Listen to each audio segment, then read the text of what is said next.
I need it! I need it! Let's go! Gah!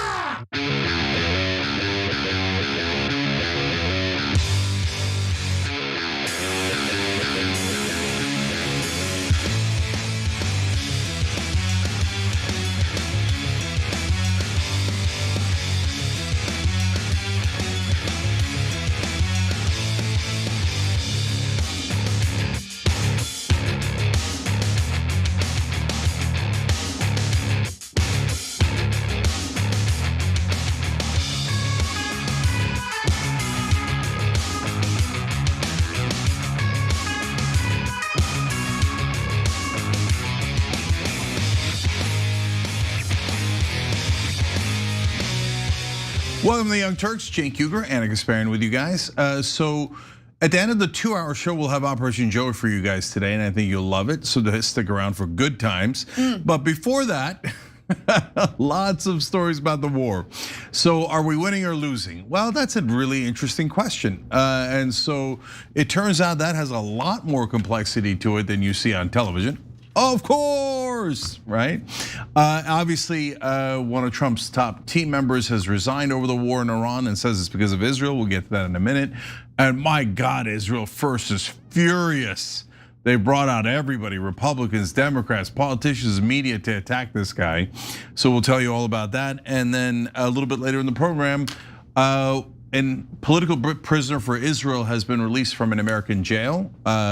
She was taken as a prisoner on behalf of Israel, and her First Amendment rights and every other right was taken away because Israel controls our government nearly completely. All right, so we'll talk all about that on this show. All right, Casper, let's try to solve it. All right, well, we begin with my hair is real wild today, and you guys are just gonna have to deal with it, okay? No, they're dealing with it. There's nothing they can do about it. They buckled up and braced for impact on your hair, which is totally it's out of fine. place, and anyway. So let's actually start with what I think is the biggest story of the day, and that has to do with a pretty big resignation from the Trump administration. Joe Kent, he just resigned today. He said he can't support your conflict with Iran. What's your reaction to that? And did you? Well, I read his statement. I always thought he was a nice guy, but I always thought he was weak on security, very weak on security. When I read his statement, I realized that it's a good thing that he's out, because he said that Iran was not a threat.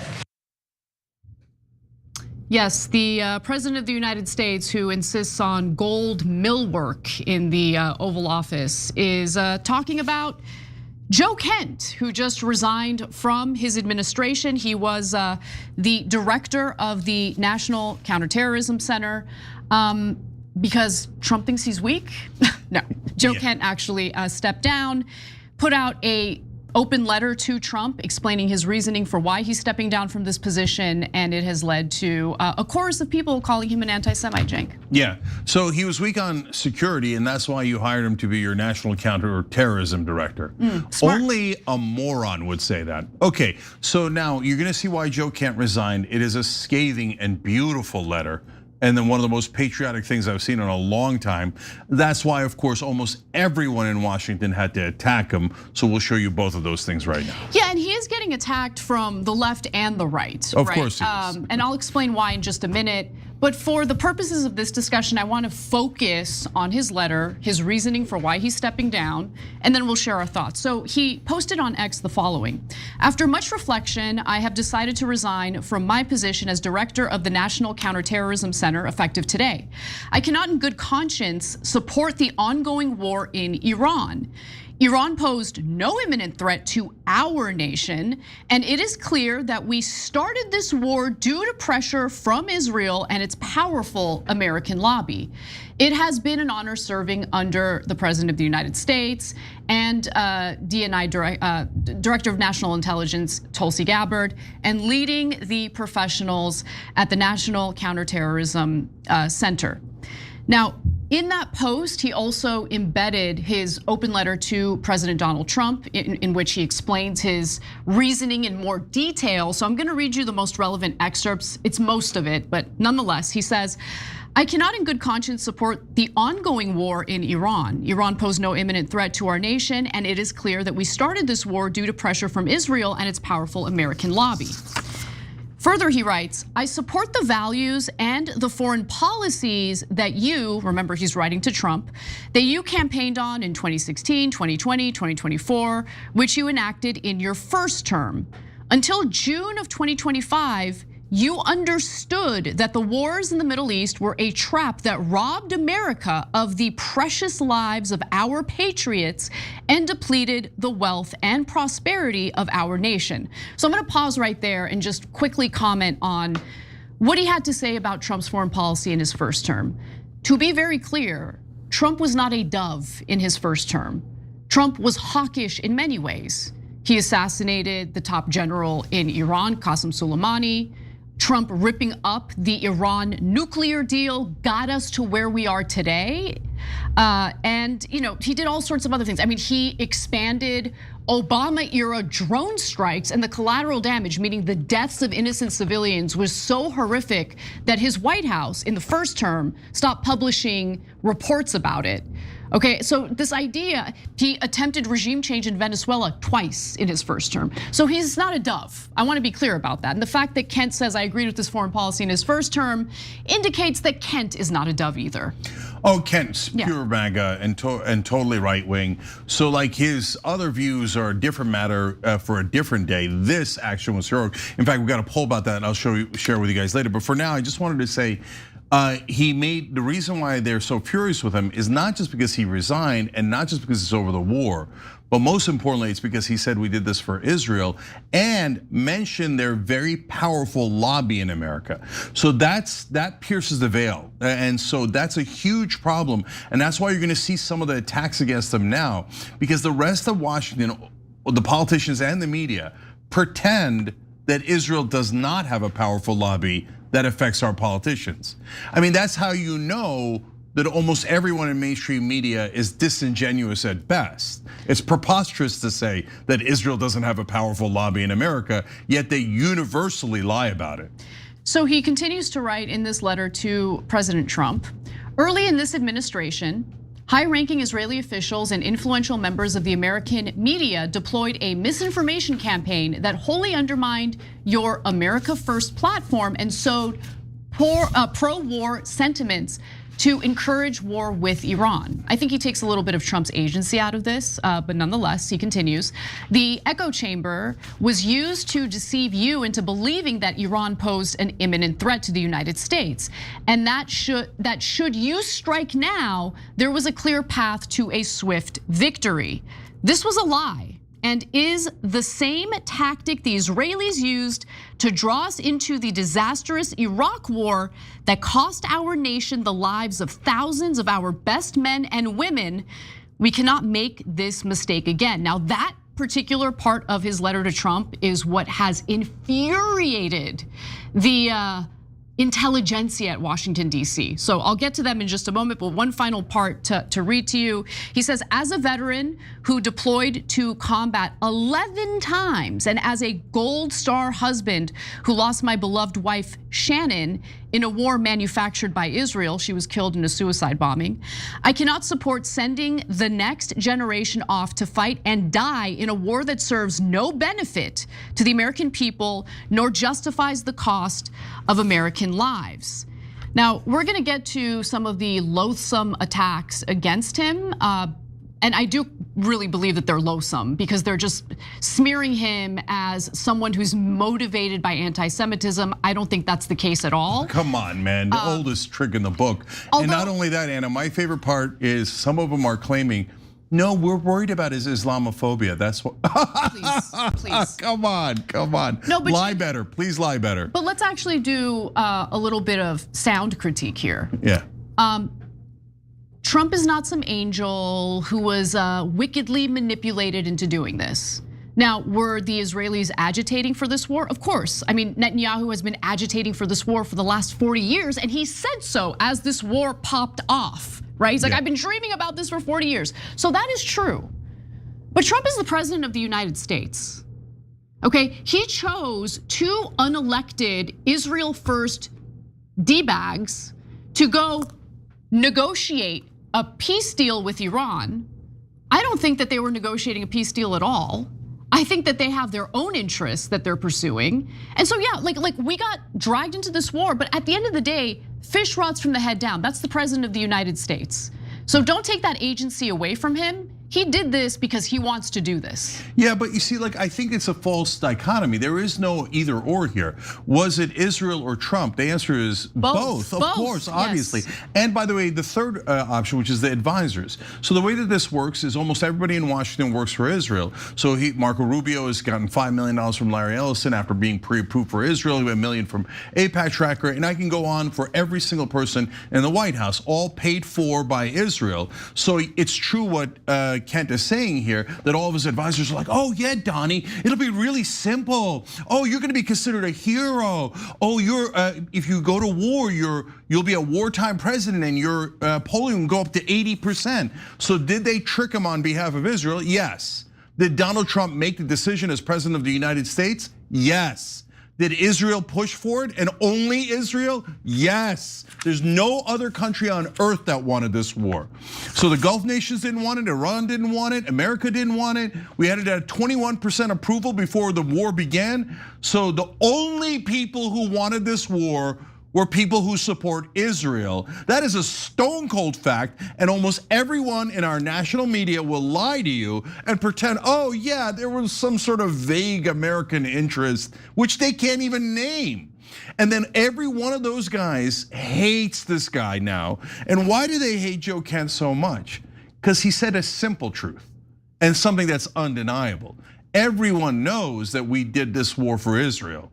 And so they can't, even though it's like one of those things that they feel like if you just say the truth in a way that the whole country will hear, and since he's the national counterterrorism director and this is a spectacular resignation, the whole country's hearing it, it makes it harder to stuff back into the bottle. Oh yeah, that cat escaped. It is out of the bag. Yeah, so that's why they're furious at him. They're like, oh, we had the truth bottled up. We had that cat in the bag and we nearly strangled it. But this son of a gun let it out. And now the American people are gonna find out on a greater scale how much Washington works for Israel and not at all for America. In fact, right now, the Trump administration, along with Republicans in Congress, are working to pass a supplemental funding package for Israel's war against Iran to the tune of $100 billion. Now, in order for something like that to pass Congress, the Senate in particular, well, you'd have to deal with that pesky little legislative filibuster that requires 60 votes to pass anything. Unless you do it through reconciliation, which is what Republicans are planning to do. Reconciliation means they can pass $100 billion in funding for the war in Iran through the Senate with a simple majority, just 51 votes, as long as they're willing to cut $100 billion from other programs in the country, programs that benefit the American people. And for Washington, that's gonna be a no-brainer. They're gonna do it.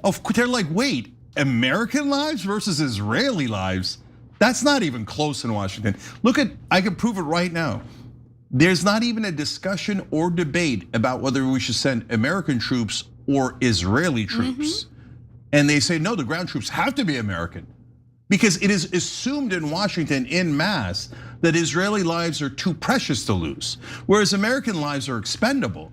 So they won't even entertain a debate. Look here, I'll just start off the festivities of people attacking Joe Kent with one of your observations. A member on TYT.com wrote this in, saying that they were watching CNN,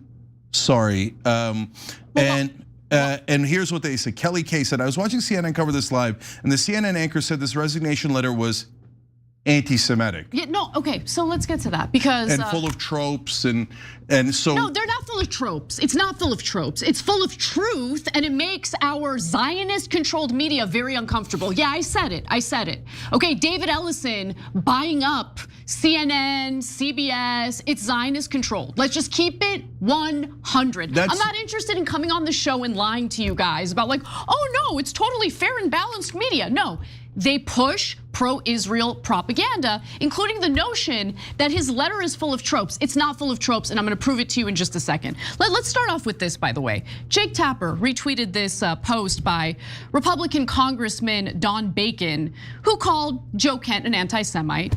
Good riddance. Of course he did, of course he did. Iran has murdered more than 1,000 Americans. Their what is that? EFP landmines were the deadliest in Iraq. You know what was also deadly in Iraq? Al-Qaeda, which we then armed in Syria so we can topple Bashar al-Assad on behalf of Israel. There's many more roadside bombs by our so-called allies, the Saudis. The Saudis killed us over and over again in Iraq, and there was no consequences because they bribed enough people in Washington, just like Israel. Yeah, and by the way, there are some people in the audience who get mad at me when I talk about al-Shara in Syria being an Al-Qaeda terrorist.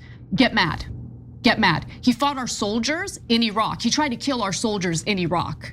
There's no amount of rebranding you can do that'll convince me that that's a good guy that we should be supporting. Anyway, but let's move on. So that's what Don Bacon posted. Jake Tapper retweeted it because No, hold on. He then said, you didn't read the last part, anti-Semitism is an evil I detest, and we surely don't want it in our government. What? Wait. So Don Bacon, that has taken $3.1 million from the Israeli lobby, says that it's anti-Semitic to point out that politicians might be controlled by the Israeli lobby. Do you see the level of lies here? So now to Jake. Jake Tapper. Then he felt the need to just post on his own rather than retweeting. He says NCTC director Kent resigns over war in Iran. And as with some prominent MAGA commentators, blames the whole thing on Israel, all but absolving the president of the decision. It's notable how little agency certain folks give the most powerful elected official in the world. Look, to be honest with you, I know I disagree with Jake Tapper in that he thinks anyone who doesn't go along with Israel's wishes is an anti-Semite, but I don't have a problem with that particular post. Oh, I have a huge problem with it. Why? I mean, because I think he's no. Hold on. Hold on, can I say why? The reason is, he says, yes, Trump has agency. That's true, that everybody knows that. We just discussed that earlier. But why is he posting this? He's posting it because he's like, not Israel, not my beloved Israel. Trump, it's Trump, it's Trump. Look away, it's Trump. It's definitely not Israel. Yeah, Jake, we're tired of it, man. I got it. You love Israel. Do you know Jake spent a year in Israel and has said over and over again how much he loves Israel, and it shows. So anytime Israel's in trouble, you can send Jake Tapper out to go, squirrel, Trump, Hakeem Jeffries, Chuck Schumer, whoever. Just please, not Israel. So obvious. Go ahead, Anna. My favorite was Israeli insider Barak Ravid, who moonlights as a journalist over at Axios. I mean, the fact that this guy is treated as a serious journalist blows my mind. He worked for Israeli intelligence within the IDF. Okay, but he says this. Important background, Joe Kent is considered a member of the populist wing of the Republican Party. Some would say the far right wing.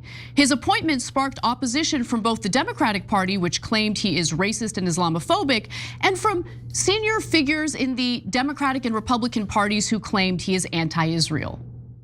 Yeah. So I looked at Barak Ravid's timeline on X. First of all, half of it is in Hebrew. God knows what he's saying to the Israelis. And so yeah, he's also an Israeli reporter. Like, he doesn't hide it. He's Israeli, and he hides that. I don't know if he hides or doesn't hide that was part of IDF intelligence. But it's funny because he does they're like, try to hide that. Yes. Yeah. Oh, you're part of IDF intelligence. We don't know if you're retired or not retired. Welcome to American media. You're perfect, right? And so he had reposted like multiple smears of Joe Kent. He's like, Joe Kent, bad, anti-Semite, terrible, how dare he? Objective reporter at Axios. You know whose objective is Matt Stoller. You saw his reply there saying, and the smear campaign starts. That's right. So there's a lot of these guys who are trying to smear Jewish Americans and go, hey, if you criticize Israel, that means you're criticizing all Jews. All Jews are responsible for all the terrible things Israel does. That is not remotely true. They spread anti-Semitism more than anyone in this country. Matt Stoller, for example, is a Jewish American. Glenn Greenwald had this brilliant conversation with Tucker Carlson yesterday, also Jewish American. And they actually care about America. They care about what's right. They care about all human beings. And so do not buy into the smears of these Israeli traitors, honestly. They're trying to like pretend that it's all Jews who agreed to this. No, you don't speak for all Jews. You just speak for your own country, which is Israel, and obviously not America. But I saved the best for last, which was this post on Vox written by Zach Bootcamp, titled, "A top Trump aide resigned over Iran. Liberals should stay away from him. Anti-war anti-Semitism is still anti-Semitism." Now in it, Zach talks about how you all know my feelings about the war in Iran. It's disastrous, I'm against it. Sure. Right, but it is worth noting that he does have some, I guess, there's a motivating factor here. So let me just read a few excerpts and I'll tell you what I'm talking about. He writes, the actual text of Kent's resignation letter suggests a very different conclusion, that he is not taking an admirable anti-war stance, but laying the groundwork for an anti-Semitic conspiracy theory. Oh, get out of here, you loser. You're pathetic. Pathetic, man. Go ahead, Anna. But laying the groundwork for an anti-Semitic conspiracy theory that could define the future of the GOP. Kent's resignation should not be celebrated by principled critics of the Iran war, but rather serve as a cautionary tale for how a just cause could be hijacked by extremists to promote something awful. And then the final part that yeah, you know what's awful, Zach? The Iran war and all the dead Americans because of beloved Israel. That's what's awful. But every time you go to criticize, oh, you're not criticizing it the right way. You have to be really gentle and not actually stop the war, actually fund the war and make sure the war goes on and on and on for Israel. Don't do it in the wrong way. And you're a liar, right? You're saying the Israeli lobby that spent $100 million, you're a progressive and you don't know that $100 million might affect politicians? You think it has no effect on those politicians? All those bribes? What a liar you are. What a preposterous liar you are. You're not against the war. As long as Israel pushes us into it, right? Please spare me. Go ahead, Anna. Tell us what more lies this guy said. Kent's letter paints a picture of US foreign policy in the Middle East as being one giant Israeli conspiracy. That's exactly what it is. I know, Cenk. Just please let me, please, for the love of God, just relax. Let me get through this. The 2003 invasion of Iraq was, in his telling, not the result of US intelligence failures or post 9/11 rage or even neoconservative hubris. Rather, he says, it was the result of an Israeli lie. What exactly that lie was is never explained. I can explain it. Go ahead, Anna. No, go ahead, you explain it. Just get it out, go. Okay, they told us that they got weapons of mass destruction. Where do we get that fake intelligence from, Zach? Oh, conveniently, we got it from Israel. What did Israel's prime minister say at the time? They said that Iraq was their #1 enemy and had to be taken out. And then you want to talk about lies, that Iraq didn't attack us on 9/11. Iraq hated Al-Qaeda and Saddam killed Al-Qaeda. So they lied to us on the two most important parts, that Iraq attacked us on 9/11 and that they had weapons of mass destruction.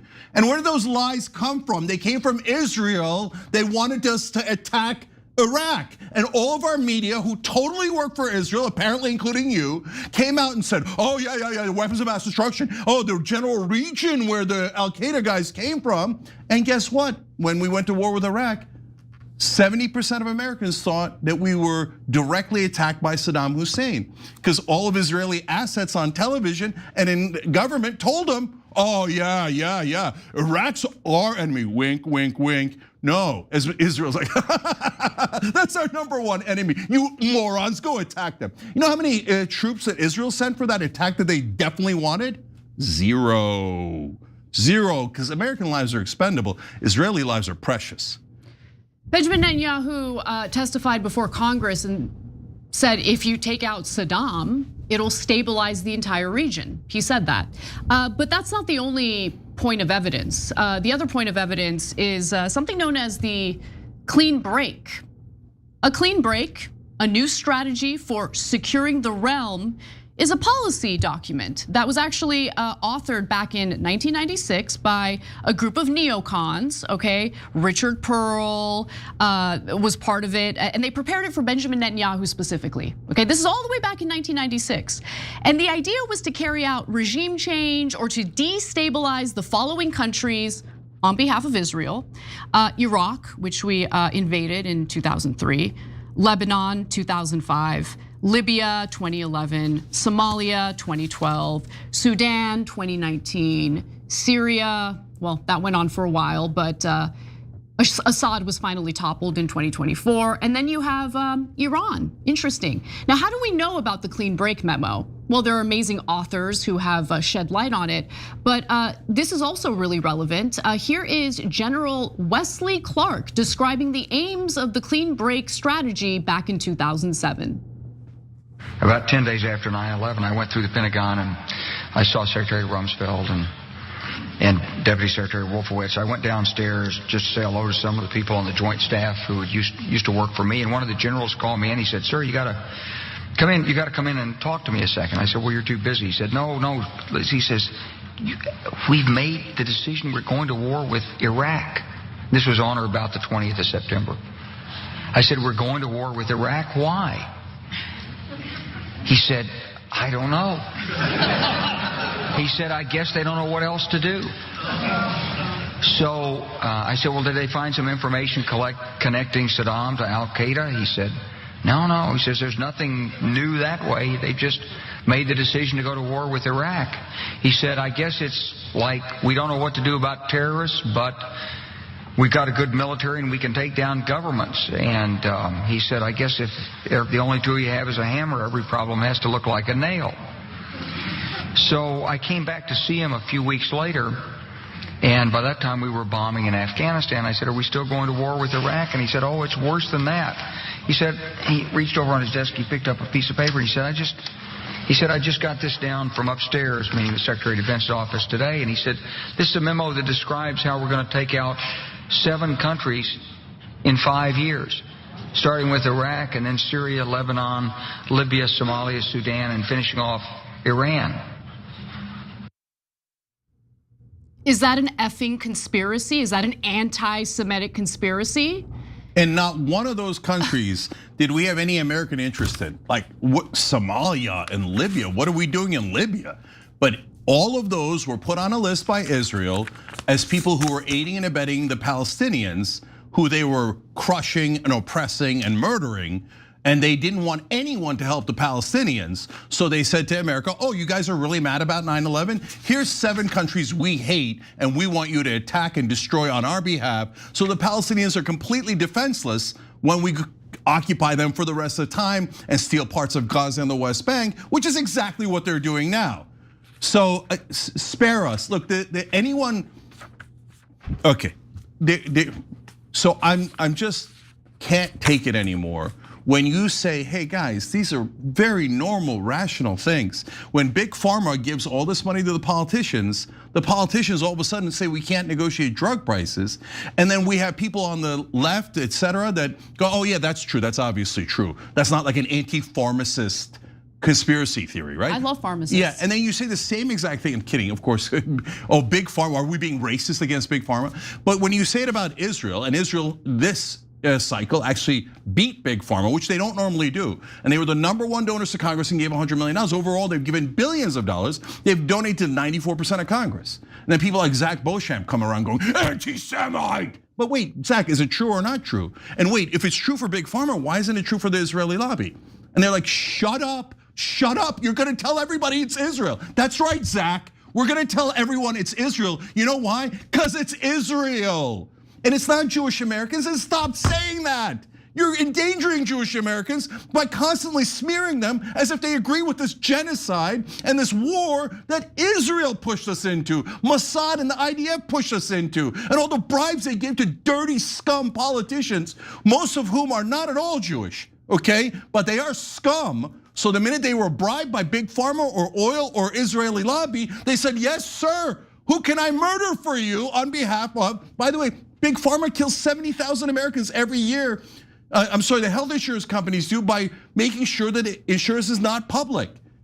So is that a conspiracy theory against health insurance companies? No, it's a stone cold fact. Our politicians are the worst people in America. They don't care about us at all. They sell us out to every lobby. But when you touch the Israeli lobby, all of a sudden, all of Washington comes down on you and goes, oh, cancel them. They're anti-Semites. They should never be allowed to speak against our beloved Israel. But we don't control anything. We don't control anything. Okay, all of you, coincidentally, all over cable news, all over mainstream media, attack Joe Kent saying a perfectly reasonable and obvious thing out of coincidence? No, you did it to smear him on behalf of your beloved, beloved Israel. And the American people are absolutely sick of it. So there you go. So by the way, next time you call us names, we call you names, and then you can go and get offended and cry in a goddamn corner as you send one American after another in a coffin after coffin after coffin because Israel can't be bothered to fight their own wars. I hope the Israeli lobby is utterly destroyed in this country and has no power at all.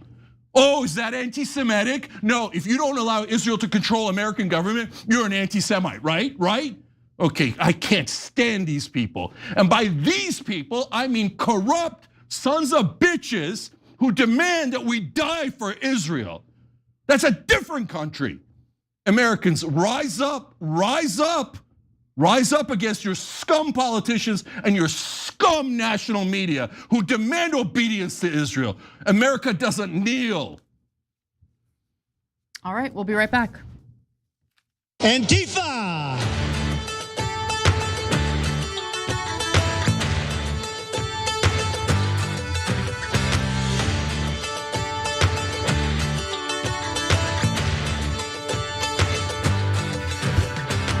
All right. Kelly Kay, who I was reading earlier, after just saying this, CNN is, every anchor is calling Joe Kent an anti-Semite, etc. Says, she said, LMAO, of course. You can't criticize Israel without being labeled anti-Semitic and smeared all over the media. That's right, because all those people work for Israel, they're disgusting, and they want to destroy any American who would raise their head against the country they actually love and care about. Bloated Ego says he wasn't a dove in his first term. He just had some semi-sane people around him. He doesn't have that now. That is true. TO 1790 said Ken probably knows that we cannot defeat a country like Iran. Well, we can't defeat them on the ground, and besides which doesn't matter. We shouldn't be in the war in the first place. It's a disastrous, dumb war, but it's not dumb for Israel. Israel's like, yeah, we'll get those sucker Americans to die for us, to pay for everything for us. And then if anybody objects in America, we crush them using our media and our politicians. All right. Rudy Tootie says, TYT persona non grata Jimmy Dore ran a video about how all of Netanyahu's recent videos on Netanyahu's own site are AI generated. BB, are you okay? So look, I don't care about non grata, Jimmy Dore, not Jimmy Dore. That fact is true. You see that? Forget old grudges. The only thing that matters is what's true. And by the way, yes, the videos showing that BB is alive and well in Israel are AI, which then makes you go, well, why did you release an AI fake video telling us he's fine? I don't think that means he's dead, but it is very weird that they're putting out fake videos. Art Guy says, Cenk is America's strategic rage reserve. Well, that rage reserve has been released and more to come.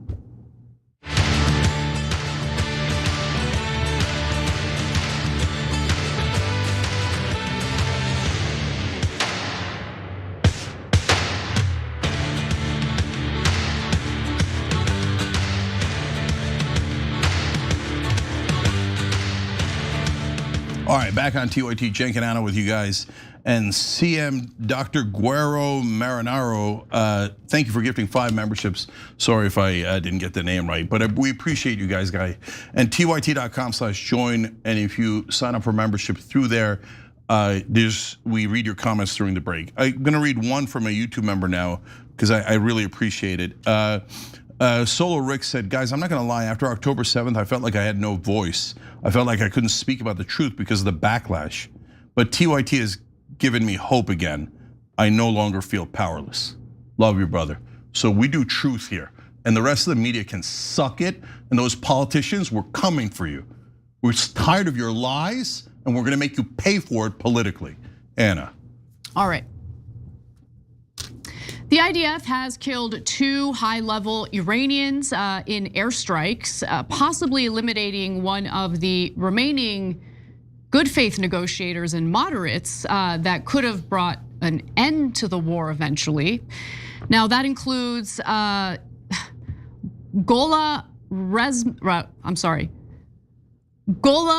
Reza Soleimani, who's the head of the Basij militia.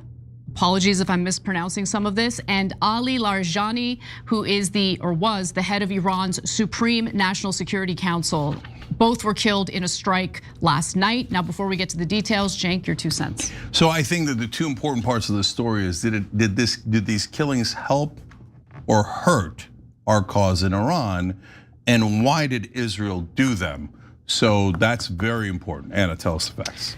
So President Trump did address these killings in a meeting this morning with the Irish Prime Minister. So they had a bit of a press conference, and Trump decided to weigh in on this. So let's take a look. Everything is gone. Their leaders are gone. I guess one of their top person was, they say, a lot of people say their actual top was killed yesterday, along with somebody else who was responsible for the killing, the man that was responsible for the killing of 32,000 people over the last 2 weeks. He was in charge of the killing of protesters. It's an evil group. I mean, they've killed much more than 32,000 people. And the man who was responsible for that was also killed yesterday. The 32,000 number that gets thrown around by people who love this war in Iran is made up. It's totally made up. 32,000. I thought it was 30,000. Now it's 32,000. Totally made up number. I had one of our producers do a deep dive to figure out where did that number come from? Maybe there's a source. Maybe we can at least understand it from that perspective. No, it's totally made up. Totally made up. And also, if you're gonna tell us that there are Mossad agents on the ground agitating, arming people, and those armed individuals are doing things like, I don't know, breaking into the Palestinian ambassador's office to try to kill her, that's gonna make me realize, oh, well, maybe some of the killing wasn't carried out by the IRCG. Maybe some of the killings were carried out by the armed agitators. So when I say we don't know how many people were killed by the IRCG, this is why I say it. And so this goes to the bias of the so-called objective media. So when Gaza Health Ministry had verified numbers that all the human rights groups agreed with, they were like, well, there could be Hamas, I don't know. No, skeptical about the numbers. Almost everyone in media put a caveat on it, but it's given to us by dirty Palestinians. Now the Israelis make up a number about the Iranians. Nobody even asked for a source. We're literally the only ones saying, hey, look guys, we're curious about it because we think the Iranian regime is bad overall. Minus Israel in this ridiculous war. I wish they weren't in charge. I believe that they might have killed a lot of protesters. But so where's your source? They're like, shut up, anti-Semite. The Israelis are allowed to make up anything they like. So that number is 100% made up. Yeah, sorry for that detour. That's not really the heart of this story. But it's important because you should know that the media lies on behalf of Israel very regularly. I mean, Piers Morgan did. Piers Morgan got mad at me because he like jotted out that number. And so I pushed back against it. Yeah, he's just like, whenever you challenge him, he gets all his dander up. But anyway, let's keep going. Anyway, so per the New York Times, Ali Larijani had a reputation for being able to bridge the country's hardline military elements and more moderate political factions. His killing in an Israeli airstrike on Tuesday could open the way for Iran's military to tighten its grip over the ruling system. In other words, by killing this guy, the IRCG will be far more hardline. Okay, so kill the Ayatollah who put out, who was against building nuclear weapons, by the way, to Iran's detriment at this point. And now he's replaced by his son, who is probably more of a hardliner now that many of his family members have been slaughtered by the US and the Israelis. On top of that, though he was a veteran conservative politician, Larijani had a reputation as a relative pragmatist within a system increasingly dominated by hardliners. Internally, he had pushed for a moderate supreme leader to replace Ayatollah Khamenei. Now that Israel has killed him, assassinated him, and I honestly think they did it on purpose. You think that Israeli intelligence didn't know that he was one of the individuals who would bridge divides, was more moderate, was more likely to be the individual engaging in peace negotiations? There's no question they knew, Anna. So first of all, their intelligence is excellent. So they knew that he was one of the few guys who actually could have made a deal with the Americans to end the war. It's a well-established fact that Israel does not want to end the war. Mm-hmm. It's also a well-established fact that on several occasions, Israel either killed peace negotiators or tried to kill peace negotiators. And in fact, they've killed Iran's peace negotiators in the past. Why? Because the Israelis are warmongers. They've attacked 7 of their neighbors. They are constantly expanding their territory and taking more and more land from all of their neighbors.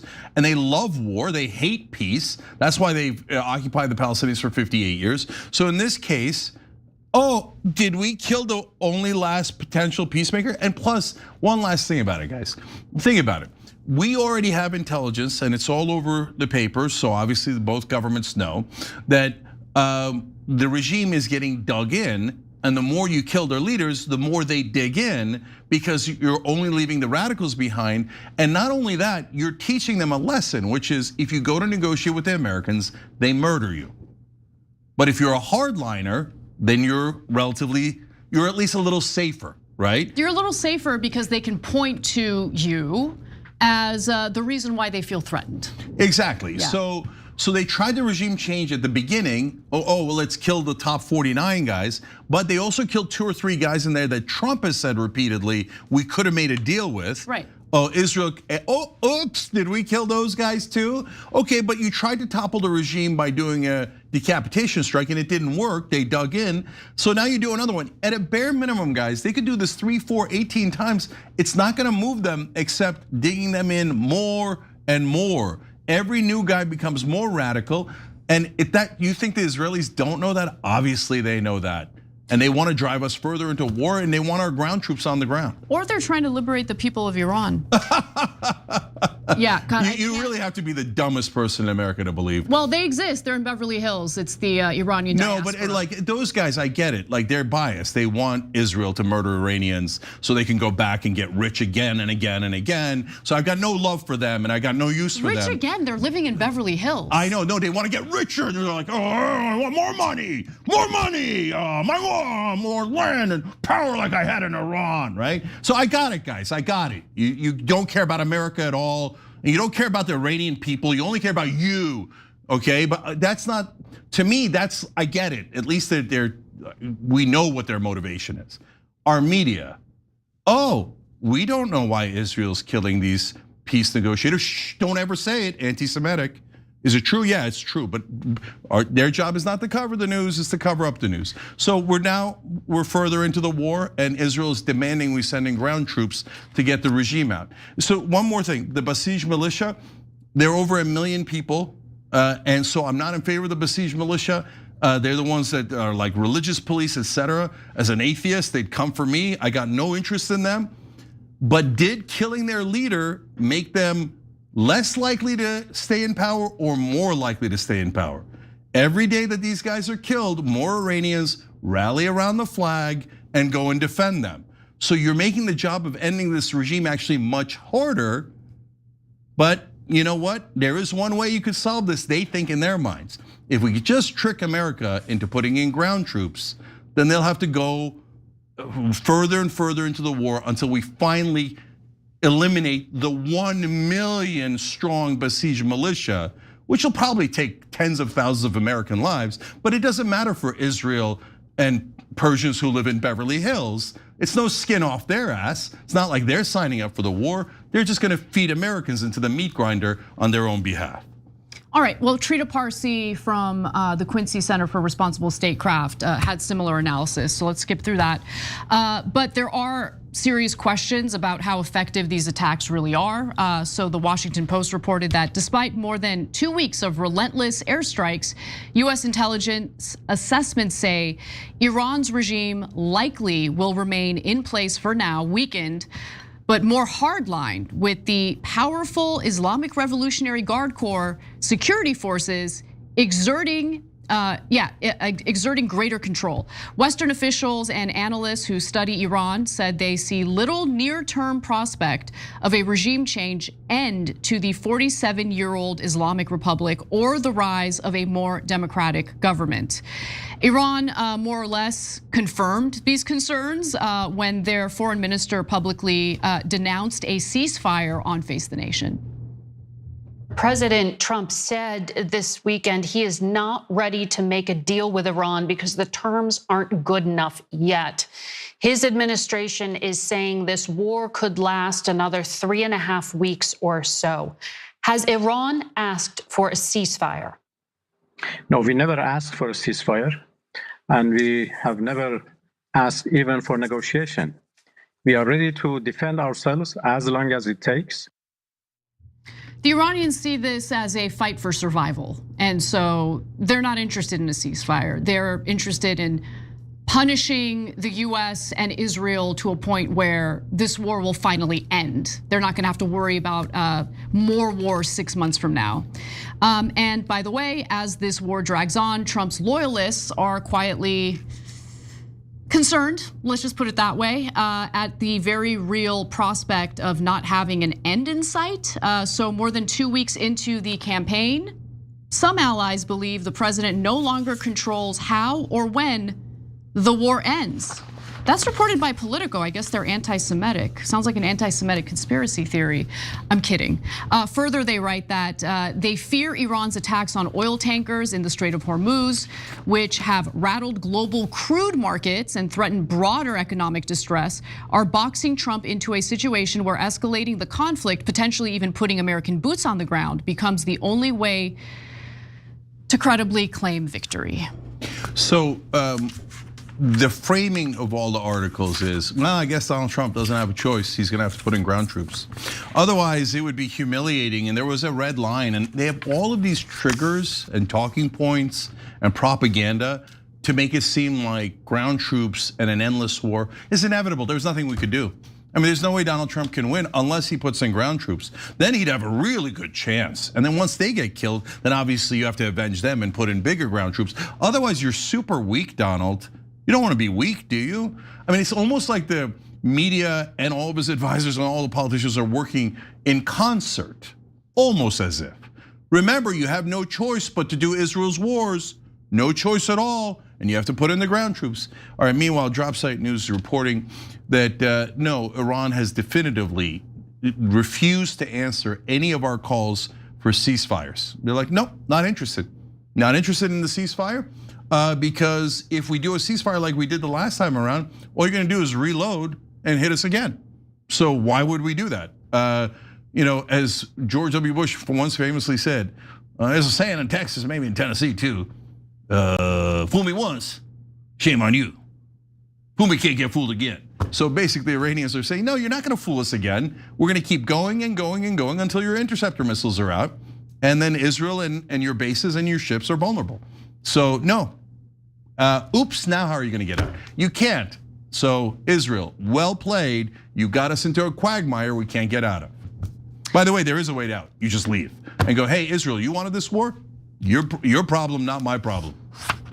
By the way, Iran, the minute we stop attacking them, they stop attacking us and are no longer our problem at all. They never were our problem. Anyway, we gotta take a break. We'll be right back. The key for me is to keep expectations low.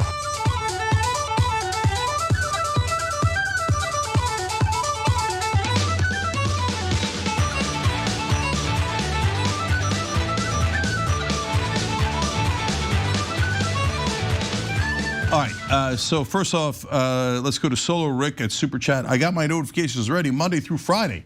Thank you, appreciate it. So shows us 6 o'clock Monday through Friday. Corey Brown writes in, pretty sure I read in Raw Story months ago that it was concerning that a J6 ultra right-wing conspiracy peddling nutjob was being put in charge of counterterrorism.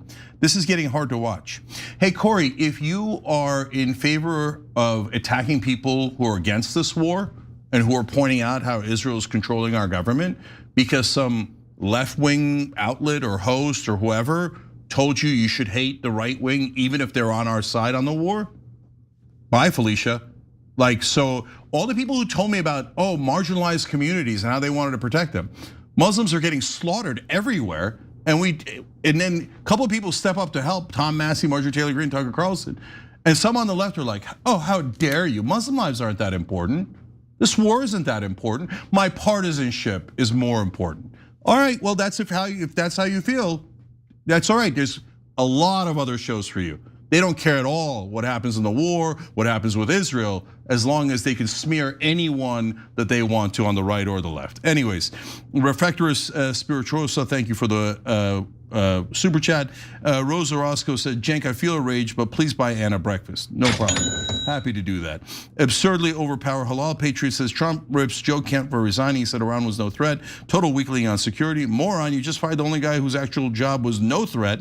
Total weakling on security, moron. Yes, I mean, Trump's obviously stupid. If you thought he was bad on that, why did you hire him? All right, we're out of time, we'll be back.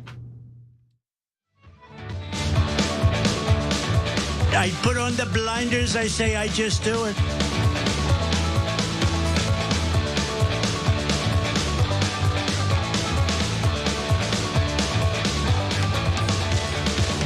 All right, back on TYT, Cenk, Anna, Ms. Squeeze, and Joey Murder. You guys are awesome for signing up. We really appreciate you guys.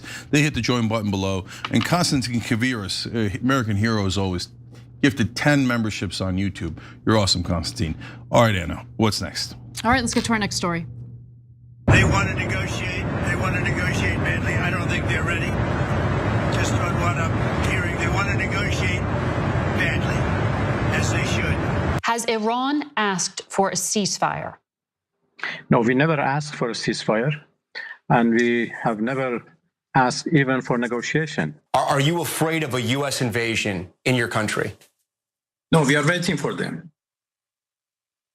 You are waiting for the US military to invade, the ground troops? Yes. Seems like President Donald Trump is wrong about Iran begging for mercy. And that's what this story is really about, because Dropside News has done some reporting on where Iranians are at when it comes to this war. And it seems to conflict considerably with narratives coming from the Trump administration. So before we get to the details, Cenk, your 2 cents. So in this story, first of all, you're gonna see why Iran wants us to use ground troops so badly. And you're also gonna see the difference between real reporters, the ones that Dropside News, and mainstream media, and how they cover the same story, and how one is clearly telling the truth and the other isn't. So it's an amazing story. Anna, tell us about it. So Steve Witkoff, Trump's Middle East envoy and real estate guy, is at the center of this story. And so the framing in Dropsite News is very different from what you'll see in the legacy media and the mainstream media. So Araghchi, who is the foreign minister of Iran, not only made it clear on Face the Nation that he isn't seeking a ceasefire, Iran is not seeking a ceasefire. He even reiterated that during the foreign ministry's final press conference of the Iranian calendar year. Here's what he said. We don't ask for ceasefire, but this war must end in a way that our enemies never again think about repeating such attacks. They now understand what kind of nation they are dealing with. Iran is ready to take the war wherever necessary. And according to a new report from Dropsite News, it is the Trump administration that has been asking for talks. 2 Iranian officials told Dropsite that Trump's special envoy, Steve Witkoff, personally sent messages to officials in Tehran, including Foreign Minister Abbas Araghchi, last week exploring possibilities for resuming negotiations. Remember, the US and Israel is running low on missile interceptors. Iran knows that. They further write over at Dropsite that Iran has not replied to Witkoff. The Iranian officials told Dropsite that Iran has also received messages from the White House via third countries. In fact, a senior Iranian official spoke to Dropsite telling them that because of decisions made by Iran's top authorities, no response was sent to his messages. The message here is clear. Iran has once again closed the window for any direct negotiations. The authority to declare a ceasefire rests solely with the country's supreme leader. It's not something the foreign minister or any other official or organization in Iran would send messages about to a foreign party. Now, why would they want a ceasefire when you consider the fact that the new Ayatollah the old Ayatollah was murdered, as we all know. The new Ayatollah has lost several of his family members. Mojtaba is his name. And that includes his wife, his son, his sister, his brother-in-law, obviously his father. His mother also died of her wounds. And the opening salvo by the United States in Iran was to slaughter hundreds of elementary school girls at an elementary school in Manab. Okay, 175 people total died as a result. And so, as you can imagine, he's not really interested in a ceasefire. According to Foreign Ministry spokesman, he says Iran entered the negotiations with open eyes. He said, accusing Washington of ultimately undermining diplomacy. Tehran had engaged in talks in part to demonstrate to the international community that it was not responsible for the conflict, he added. Now, less than an hour after Dropsite News published their piece, Israeli insider Barak Ravid tried to spin this as something entirely different. So what did his reporting say? A US official and a source with knowledge said Araghchi sent text messages to Witkoff that focused on ending the war. The US official claimed the outreach came from the Iranian side, but the US is not talking to Iran. But they add, neither of the sources spoke in detail about how many texts had been exchanged or about their content. Interesting. And again, Araghchi denied this, writing on X. My last contact with Mr. Witkoff was prior to his employer's decision to kill diplomacy with another illegal military attack on Iran. Any claim to the contrary appears geared solely to mislead oil traders and the public. So why is the US or seemingly trying to spin this? Well, one of the sources, a senior Iranian official who spoke to Dropsite on the condition of anonymity, said the US outreach indicates that the Trump administration underestimated Iran's resolve and is seeking an off-ramp. Many direct and indirect requests for a ceasefire have been coming from the US. Now that they've seen the Iranian side isn't responding to those requests, they're trying to make up for their embarrassment by twisting the narrative in the media. The responses that we provide to third-party countries for a ceasefire are being publicly presented by Trump as if they were his own positions. So basically, Iran is saying, no, we're not reaching out to the US, okay? We're done with the diplomatic talks. We see what the US does when we're engaged in diplomatic talks. They essentially engage in the military equivalent of a sucker punch and attack us. So no, we're at war and we don't want a ceasefire, we don't want negotiations. That's their perspective. But for whatever reason, Barak Ravid over at Axios has a completely different take, Cenk. Yeah, so I read the reporting on both, and in Dropsite News, it was one piece of evidence after another, both from the Iranian side and the US side, and the actual facts on the ground to support their hypothesis that no, the Iranians are not asking for a ceasefire. In fact, they won't even return our calls for a ceasefire. Axios goes, yeah, bro, I talked to somebody in the White House and somebody in Israel, and they say that they want us to believe that the Iranians are begging for a ceasefire. So we printed it so we could lie to you guys and trick you into believing that this war is going to be easy. So you go further into the war and we get our objectives in Israel. Oh, that's really convincing. Okay, anyways, seriously, guys, the Axios report had no evidence, nothing on the ground. So, for example, only 10% of the ships are now getting through the Strait of Hormuz, and so the Iranians feel like they have an advantage there. The Iranians are saying all over media, please come use your ground troops, right? So now, and here's the juxtaposition, so you can tell with your own eyes. In the first war, the 12-day war, the Iranians did ask for a ceasefire. We told you that, Dropsite News told you that, because it was true, right? And it was obvious that they were trying to avoid the war. In fact, they would put out these attacks that were telegraphed, and they told us which way they were coming. It was obvious they were trying to avoid a war and end it as quickly as possible. Here, in every single instance, Iran is saying, no, you're not getting it.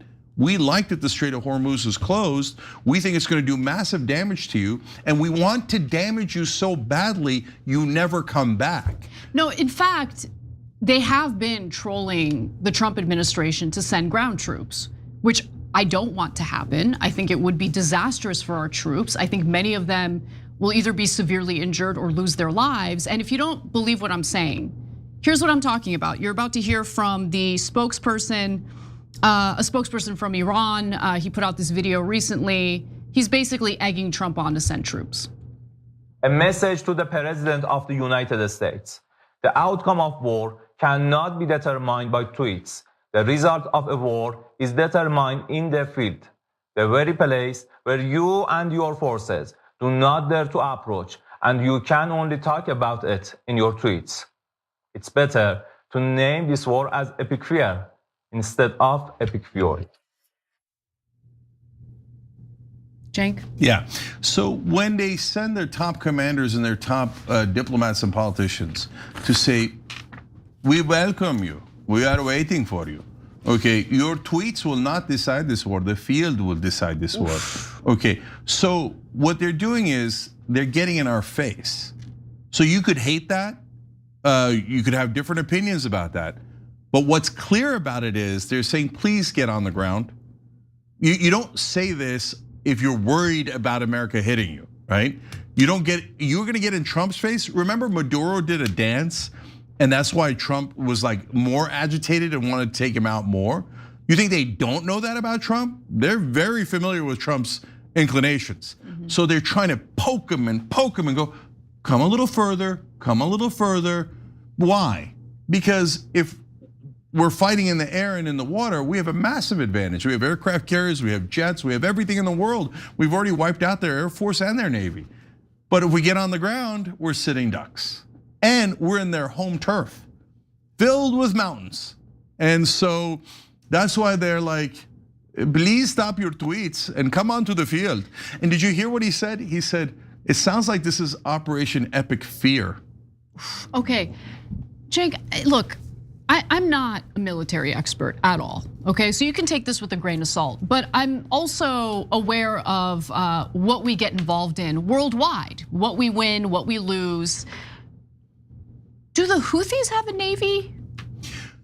So the Houthis are an interesting, they have boats. So it depends on what you call a navy. They've got boats, okay. Do they have an Air Force? No. No Air Force? No real official navy. We beat them, right? We beat the Houthis in Yemen? No, we didn't, Anna. Oh. They have a couple of dinghies and they have a couple of bombs. But we couldn't beat them in Yemen, and the Saudis couldn't beat them in Yemen, and so we gave the Saudis tons of weapons. By the way, the Israelis, last time they tried to take southern Lebanon, they couldn't take southern Lebanon. I hope that's gonna be the case this time around too. And we hope so too, because that imperial fascist empire needs to be brought back to within its own borders. And so then, the Vietnamese, for the mighty American army, that's easy, right? Was it easy in Vietnam? I think they spanked us. In Afghanistan, where when we went in, they had like 3 rocks and a stick to fight us. And like morons, we brought in a bunch of weapons. We handed it to them and then they used it against us.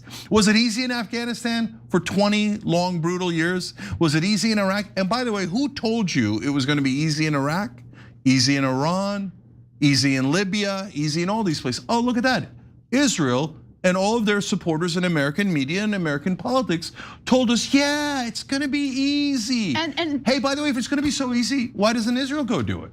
It looks like the Iranians are waiting for them, so Netanyahu could put down his tweets and engage in Iran if he'd like.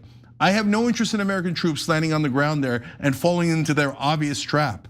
If Israel would like to use their troops to fall into that trap, Israel can do whatever that's up to them. Exactly. I mean, Israel is a sovereign country. Do what you want without our money, without our soldiers, and without our involvement.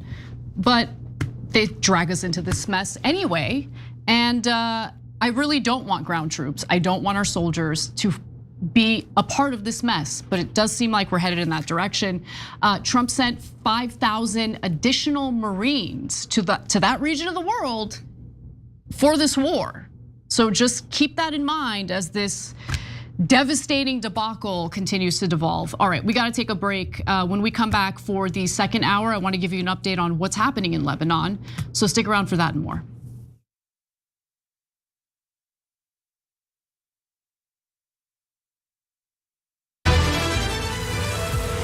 Hey Andrew, what's up? Hey Cenk, you ready to make the switch? Yeah, I guess. I promise it's easy, universal, basic, and you get income. Yeah, you keep saying that. But you sure I'm gonna have coverage? Of course you will. You think I would have bad service? I'm Andrew Yang. Of course I have good service. All right, let's try it. But I'm so bad at tech. So, wait. Should I do this thing of the hashtag business? Andrew, you're still on, right? Yep. Oh, I see it. No, wait, I don't see. Oh, yeah, I do see it. Here we go. I actually did not realize that you'd be searching in real time, but I love it. How much do people actually normally save? Yeah, the average American is going to save between $500 and $1,000 a year on Noble. Yeah, no. You know what I'm going to do, Andrew? Are you ready to become a Noble member? The 2 buttons are do it and go back. There's no going back. We're doing it. We're doing it. Here we go, Noble Mobile. Oh my gosh, I just called you and are you now on Noble and not Verizon? Why didn't you tell me it was gonna be super easy? I know, man. Now you just stay away from your phone and watch the money roll in. I can do that. Here you go, phone, yeah. What the f? Jank, you still there? Andrew? Oh, well, at least I got Noble Mobile. It was really just one take. The whole thing is wild. It's in my shoe. It's in my shoes. Hi, I'm Brett Ehrlich with breaking news with Brett Ehrlich. This is breaking news with Brett Ehrlich. Hi, Brett Ehrlich here. According to EPA head Scott Pruitt, climate change is not happening. He cited a meme on Facebook he saw. When pressed to back up this source, he said it must be accurate because the watermark said it was made by a scientist. So, your move, Truth.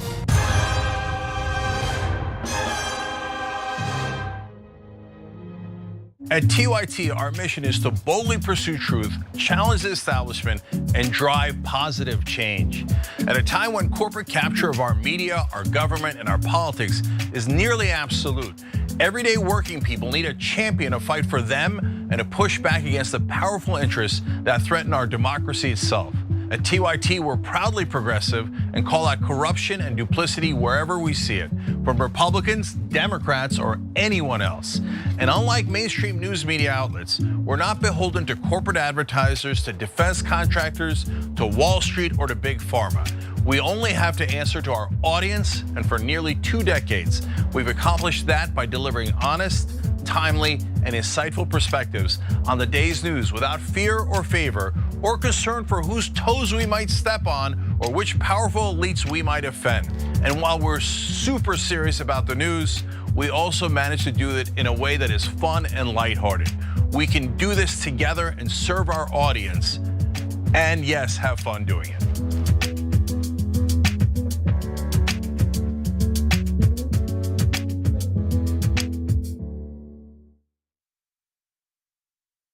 You are the media revolution. You are much needed. TYT, TYT. The place is like 95% TYT army. You guys, the Young Turks, which is my favorite channel, we're getting that message out. Tank and the Young Turks do an extraordinarily good job. No matter what mainstream media says, you have to listen to the Young Turks. The people who support us on the internet, that's what gives us strength. That's what allows anyone who was in there who was undecided to think one side seems to be winning. They seem to have a bigger army. There might be a reason for that. So thank you guys.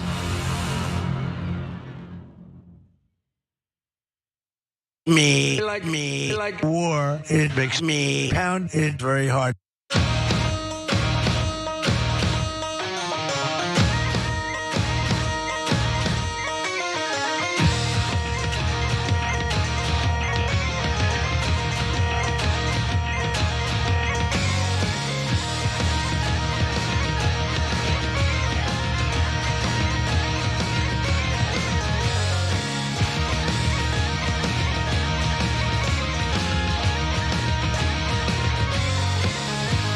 All right, back on TYT, the online news show.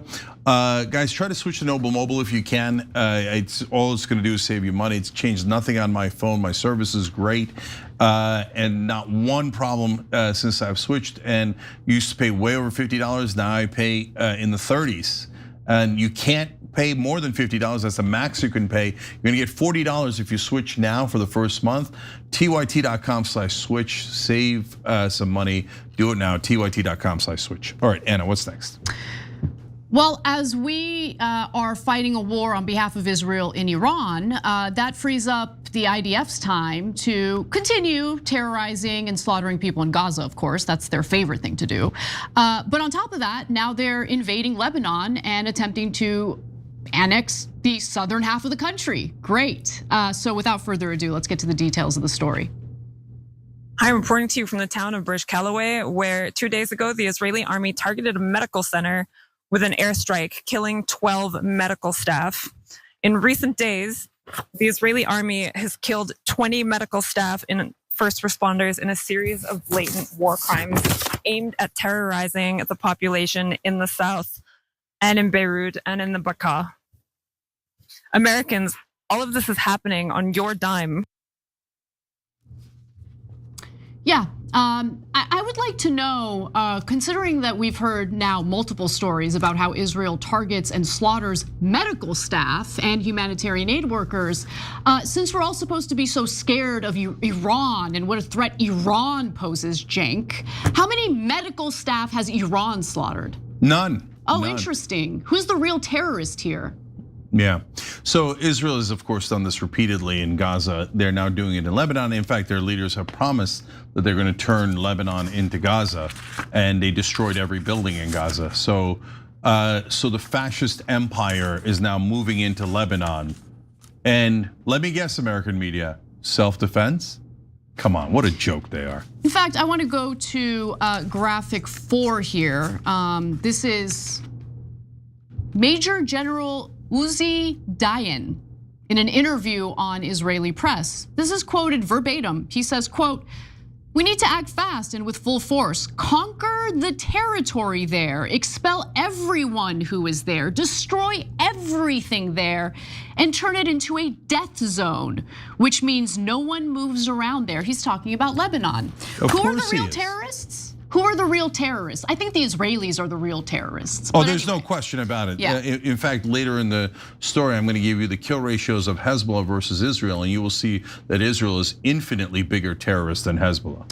Now, the whole reason why Hezbollah exists is because Israel invaded Lebanon in the 1980s and attempted to steal land. That's what the Israelis do. They think that they're entitled to expanding their borders. In order to prevent that from happening again, Hezbollah forms as a militia to protect its borders. Something that we as red-blooded Americans would love if we were being invaded by our neighbor. But we're supposed to pretend like the good guys here happen to be Israel. Israel, not the good guys. They're looking to steal land and they want to disarm Hezbollah. In fact, they're demanding that the Lebanese government disarm Hezbollah. And since they're unable to do so, it would spark a civil war. Israel claims that they're doing this. Their only mission is to disarm Hezbollah and build a buffer zone, which is a euphemism for steal more land. That's the context that you're not going to hear in legacy media, and I want you to know the truth. And that context is important to know as we go on with the rest of this story. One quick thing here, guys. Every imperial fascist empire has an excuse and has different propaganda techniques and talking points. So the Germans would say not a buffer zone, but they needed breathing space. So now the Israelis are like, let's just switch it up a little bit and call it a buffer zone. Now, who would own the buffer zone? Israel would. Who would live in the buffer zone? The Israelis would.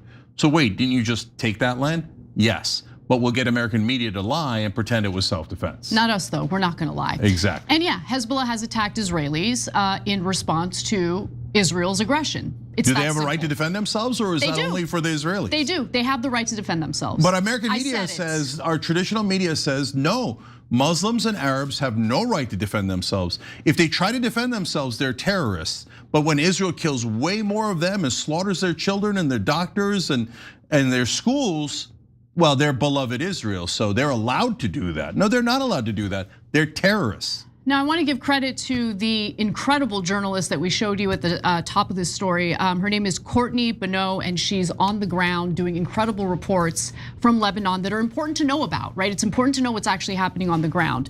So let's get into some of the details here, because so far more than 1 million people in Lebanon, 1 million people have been displaced, forced out of their homes because of Israel, okay? Some are sleeping outside in tents, some are sleeping on the beach, just desperate people forced out of their homes so Israel can expand its borders under the false pretense of we need to deal with Hezbollah. Okay, of the 912 people who have been slaughtered already by the Israelis in the latest offensive, 67 of them happen to be women, 111 children. They really do specialize in the slaughter of children, don't they? And 38 medical workers have been killed by the Israelis.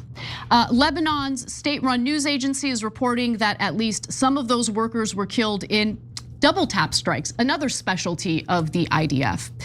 In fact, just yesterday, 2 paramedics were killed and another was wounded in a double tap strike. Someone should write to Bill Maher and inform him about that, because when I told him about the double strikes that the IDF was carrying out in Gaza, he was shocked and chagrined.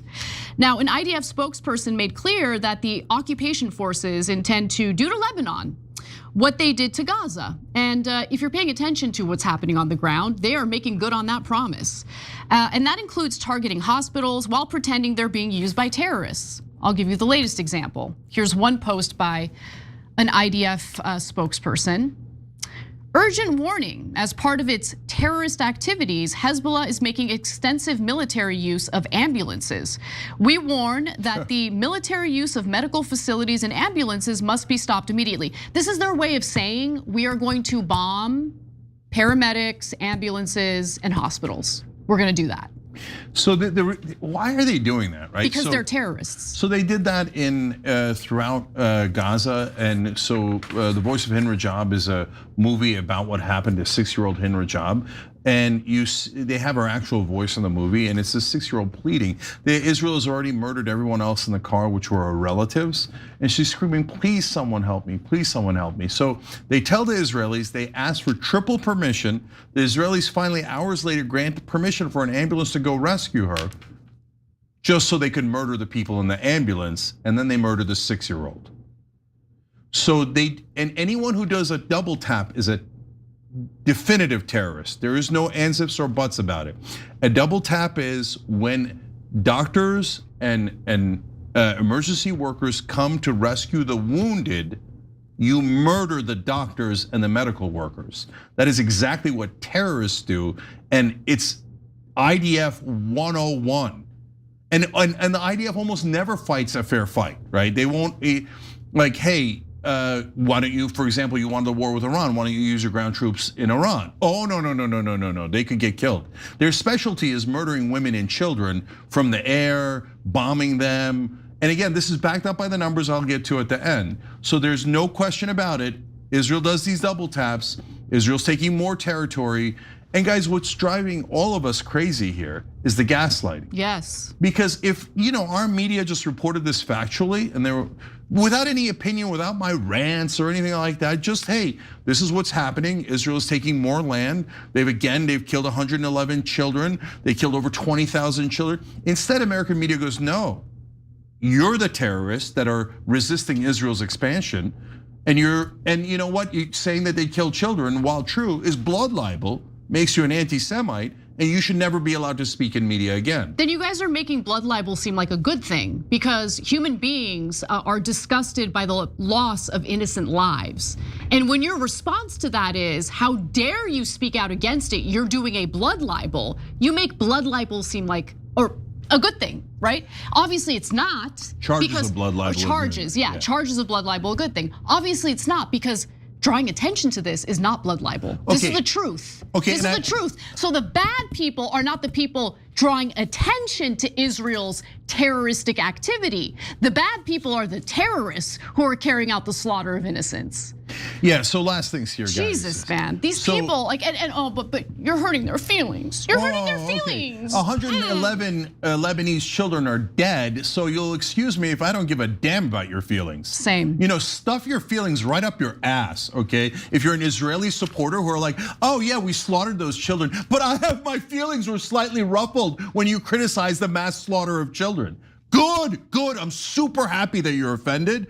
And I think your feelings should be crushed to pieces because you're a monster who doesn't mind murdering all these kids so that Israel can take more land.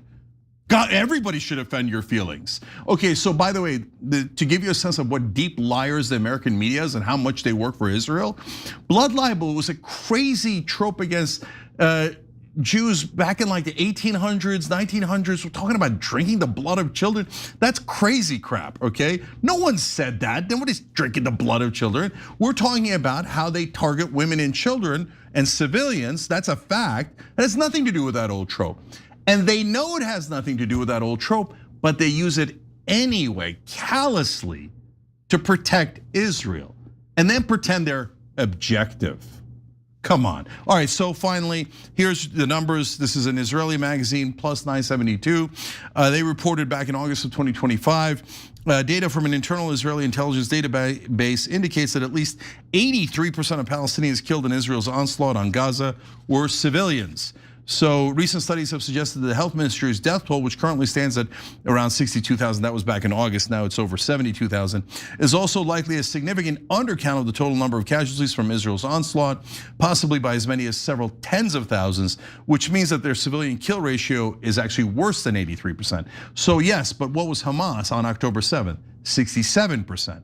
So what was Hezbollah? So Israel has done 70 October 7th, and they are bigger terrorists than Hamas. Their civilian kill ratio is worse. And finally on Hezbollah, well, since October 7th, they have actually killed 45 Israeli civilians, Hezbollah has, and they've killed 73 Israeli soldiers.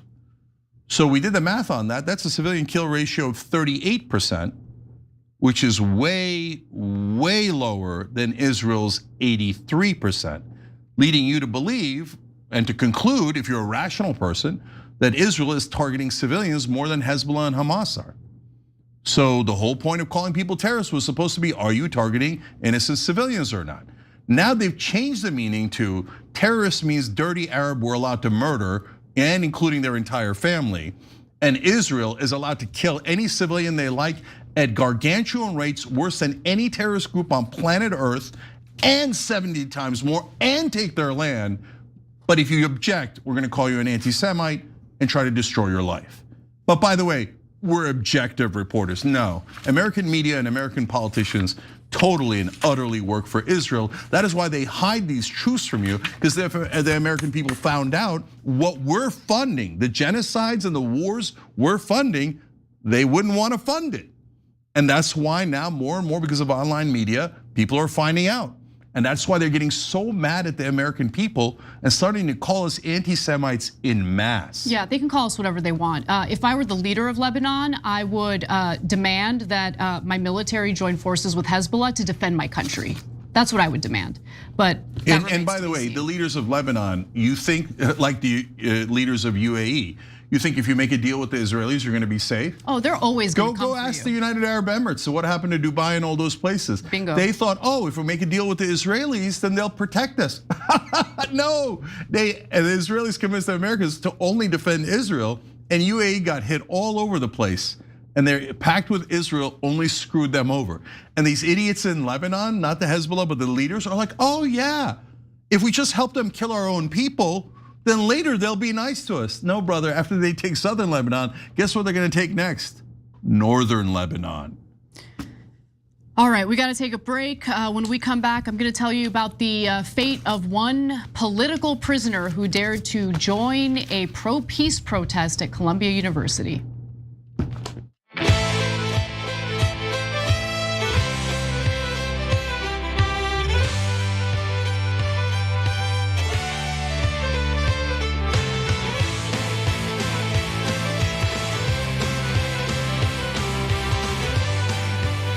All right, let's go to YouTube members. Lady AF says, it bothers me that the global aggressors aren't putting proper effort into convincing the world that any of this is justified. Like they don't care how the global population feels in the aftermath. No, they don't. They view us as cattle to be like manipulated and used. Duncan, your mate, says Hexith likes double tap fish persons. He's also a terrorist. When you go to help kill people who are rescuers, you're a terrorist. Dean Williams says the revolution will not be televised. It'll be covered meticulously by TYT. Thank you, Dean. That is right. The rest of the press can suck it.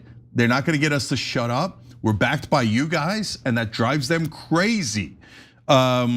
Christina Elisa Brown says America pays Israel to be terrorists, and it's humiliating to know that what that makes America.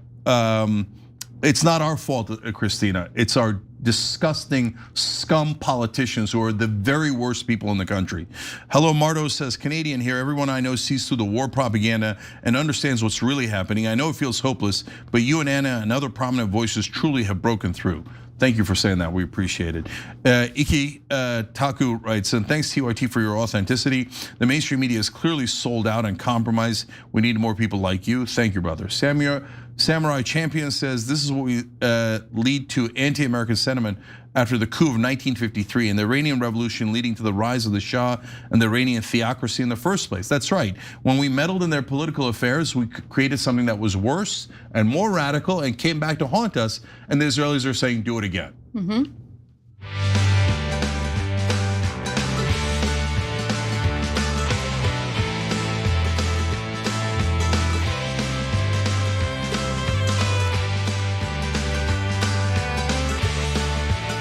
Back on TYT, Jen and Anna with you guys, more news.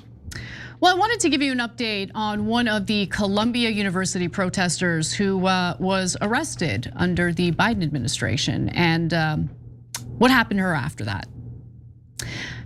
A Palestinian woman named Leka Cordia has just been released after ICE threw her in prison for over a year without a trial.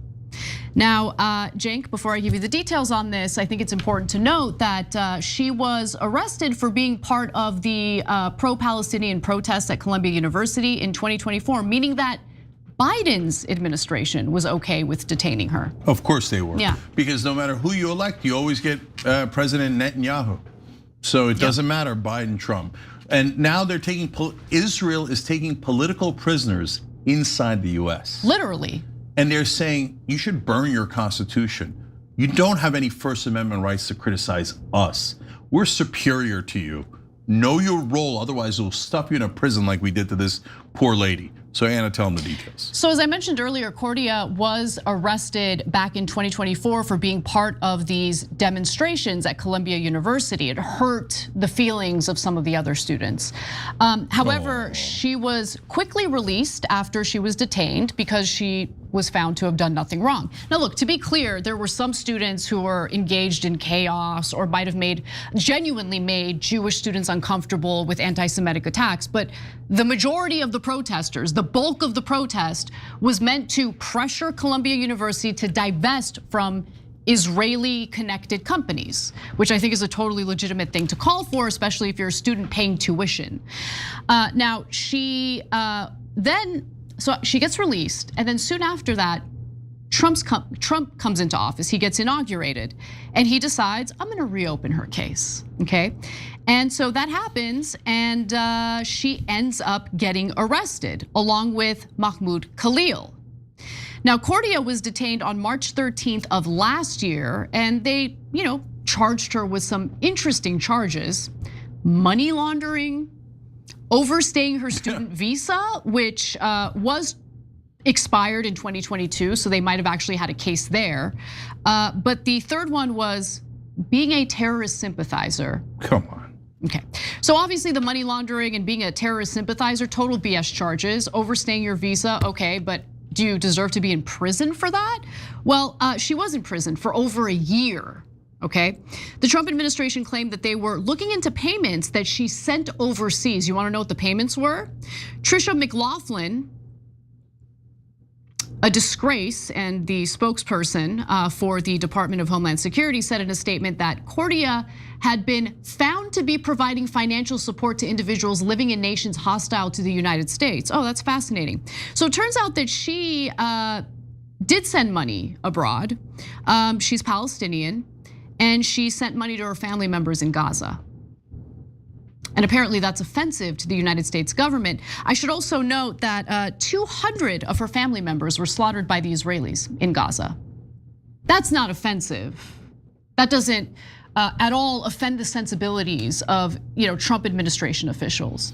But the audacity of this woman to send $1,000 to her family members in Gaza, well, she should go to prison for that, right? So the Israelis are not bad guys for slaughtering her family. She's a bad person for sending a tiny amount of money so that they could eat and live as the Israelis were trying to starve them to death. Okay, so they're setting some dangerous precedents that they should be very careful with here. Because they're saying you're gonna go to prison in America if you're a terrorist sympathizer. But we just showed you earlier in the show that the biggest terrorists in the world are the Israelis, and that's an empirical fact. Civilian kill ratio of 83%, worse than any terrorist group, worse than Hamas and Hezbollah. So if you're a terrorist sympathizer who is providing money to Israel, should you go to prison? Because it's an empirical fact that the Israelis are worse terrorists. The IDF is the biggest terrorist organization in the world. So, and the charges that they might have done against Tucker Carlson, we don't know yet, but he talked about it a couple of days ago, was coordinating with a foreign government. You sure you want that precedent if you're an Israeli supporter here? Because there are tons and tons and tons of media and politicians in this country who are coordinating with a foreign government called Israel. So they're putting out all these precedents. Oh yeah, go get the Muslims. Make sure that they're not allowed to talk. In fact, forget Muslims. Make sure no one's allowed to criticize Israel, and we'll just call them terrorist sympathizers. We gotta get them out of our country, man. Do you guys not see how they're carrying out a full-blown assault on our liberties here? Okay, all right. Let's get back to. They hate America. They do. I mean, it's we're just a tool for them. We're their ATM machine. Our soldiers are disposable for them. It makes me sick. But anyway, getting back to Cordia. So she gets detained again in a Texas facility and is treated in a way that can only be described as torturous. Okay, so in one particularly horrifying instance, she had a seizure and was shackled to a bed for 3 days after. 3 days shackled to a bed. Shackled. For the crime of having a seizure. The entire time I was having an opinion that Israel does not approve of in America. Right. The entire time I was chained, I felt like an animal. ICE detention facilities are built to break people and destroy their health and hope. I want everyone to know what happened to me because the same things are happening to other women who are locked up there or here. So get a load of this. A judge ruled on 2 different occasions that she should be released, ordered that she be released. But the federal government used all sorts of legal loopholes to keep her in prison. Last month, the New York City mayor, Zoran Mamdani, who is a real leader, actually met with Donald Trump and simply asked for Cordia's release. And luckily, Trump did it. He did release her, okay? So actually, a judge weighed in after that one more time and demanded that she get released. And now she can finally return home. A Department of Homeland Security spokesperson told BBC, the facts of this case have not changed. Cordia is in the country illegally after violating the terms of her visa. That might be the only thing they're saying that's truthful. The Trump administration is committed to restoring the rule of law and common sense to our immigration system and will continue to fight for the arrest, detention, and removal of aliens who have no right to be in this country. Any comment on the fake charges of her engaged in money laundering? Anything to say about the trumped up charge of her supporting terrorist organizations? Nothing? You think she deserved to be tortured in a prison for over a year because she overstayed her visa? No, but guys, people overstay their visa all the time. But as long as they don't speak out against Israel, they don't get stuffed into a prison without any charges for a year. What determines whether you're punished or not is not your visa status, it's your opinion about Israel. And so you think they're gonna just leave it at people with visas? Do you know that the Supreme Court has ruled repeatedly for hundreds of years that the First Amendment applies to everyone in America, including non-citizens? So if they're allowed to destroy the First Amendment for non-citizens, guess what? That sets a precedent for destroying the First Amendment for citizens as well. Well, they're working on it. And that's right, and Israel demands that we destroy our own constitution. They literally say it out loud, like various, government officials within Israel. There's all these conferences that get carried out where you'll hear people like Jonathan Greenblatt talk about, dismantling First Amendment rights. I came across, Jake, I don't know if you've seen this video. It's from January of 2025. Jonathan Greenblatt is at one of these Israeli conferences, and he literally suggests that maybe the best way to combat anti-Semitism is to consider doing the beeper method. Oh, okay. I tweeted it out. You guys could look at it for yourselves. He's like, the conventional ways of dealing with this isn't working. So he's pretending to be a civil rights leader. Yes. Arguing in favor of genocide and terrorism. Yep. I don't know if they're going to give the beepers to Americans who disagree with Israel. That's what he's talking about. Okay, so, and by the way, he's attacking Ro Khanna now and Senator Van Hollen because they're the two Democrats who've had the courage to speak out against Israel. This guy is out of control. No, he's a full-blown fascist. And by the way, he would put me in prison for that if he had his way, because a lot of states have passed laws, and also on college campuses, there's a new definition of anti-Semitism, and they, I think it's called IHRA. And there's like 18 different things you're not allowed to say about Israel, including saying that they're doing the equivalent of what the Nazis did. So if fascism or genocide or anything along those lines. They are. So they say if any American accurately, including the genocide scholars, say that it's a genocide, which almost all the genocide scholars say it is a genocide. Like B'Tselem, you mean? Yeah. So they say that's it. You're saying that we're like the Germans, so you should be arrested and your freedom should be taken away from you. Or if you're on a college campus, you should be arrested. You should be kicked out of the school day you're in. And we should use a thuggish police state against any critic of Israel here in America. And anything you say, oh, that triggers this, that triggers that triggers this definition. And so we'll rob America of its freedoms and get them to serve Israel. So they're literally taking political prisoners now. This is outrageous. This is a direct assault on the principles and idea of America. And obviously they don't mind because they're not America. They're a different country. And they think, well, we don't like America's freedom. We want to shut them up. We don't like that you have a democracy where your representatives are supposed to represent you. We want them to represent us. So we paid $100 million in that last election cycle to buy almost your entire Congress. And then we had the Adelsons give $300 million to Trump, #1 lifetime donor to Joe Biden, Hakeem Jeffries, and Mike Johnson. We bought all your politicians. Oh no, you can't say that, stuff them into prison. Stuff all Americans into prisons if they don't agree with Israel and they don't bow their head to a foreign nation. I can't wait for these guys to run away from this country the minute people start finding out. They're never gonna run away. They need to be pushed out. And more Americans are waking up to the very insidious impact our alliance with Israel has. Yes, and let me be super clear, guys, because I don't want anybody ever getting the wrong idea. Never assume that about a Jewish American, okay?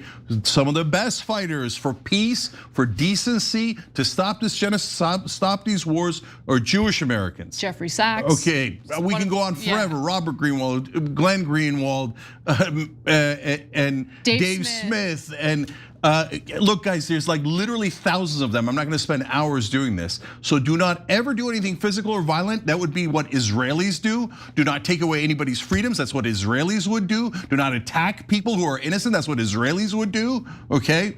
So we never do any of that. But if you're from a different government, whether it's Hungary, Israel, Brazil, I don't really care. We've got to root you out of our government because you guys are spies and traitors, whoever you are. And remember, most of Israel First is not even Jewish. It's sellouts like Lindsey Graham Christian Zionists, Ted Cruz, and all these guys who've taken money from the Israeli lobby and now serve them loyally. Well, if you're gonna go coordinate with the Israelis about how to push us into the war, which is what Lindsey Graham did before the war, well, then you shouldn't be in the American government. There's a good chance that you're a terrorist sympathizer who's coordinated with a foreign government. Yeah. And those are actually illegal things. So we have the Greenblatt video that I had referenced earlier. I think it's important for you all to watch it. Now remember, they're discussing how to tackle anti-Semitism, which he purposely conflates with criticism of a foreign country, Israel. Take a look at what he said. Oh, we don't have it yet? Oh, my bad. Okay, we're grabbing it. Okay, when we come back from the break, we'll show you that video. And then we've got a lot more to get to, so come right back.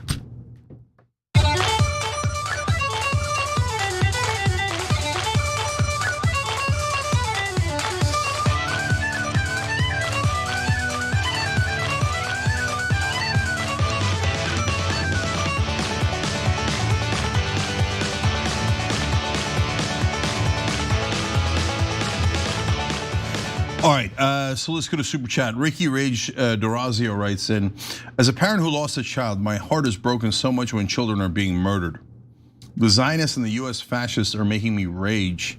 The IDF and the US government are child murdering cowards. I wish to God that weren't true, but our disgusting politicians have decided they're gonna serve Israel instead of us. And Israel regularly hits civilians, schools and hospitals. So now we're hitting schools as well. Samurai Champion says, I would never thought that I would be pro-Iran, but after the last Iran war, I am pro-Iran now. And I'm becoming more pro-Iran as the war continues. This is why I stand with Iran. So that's their opinion, not my opinion.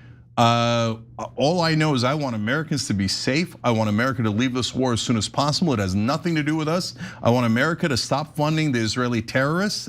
They have nothing to do with us. All they do is put moral stain on us, and they get the world to hate us. They are not an ally. An enemy couldn't possibly do as much damage as Israel has done to us. I just want to get rid of our alliance and our allegiance to them and get back to serving our country. Lady AF wrote in YouTube member section, our American forefathers fresh from corruption in Europe understood how important it was to fight for freedom of speech and freedom of religion. Yes, but now the Israelis say, no, you should trash that on behalf of our country. Christina Elisa Brown says, whatever happened to the Geneva Conventions?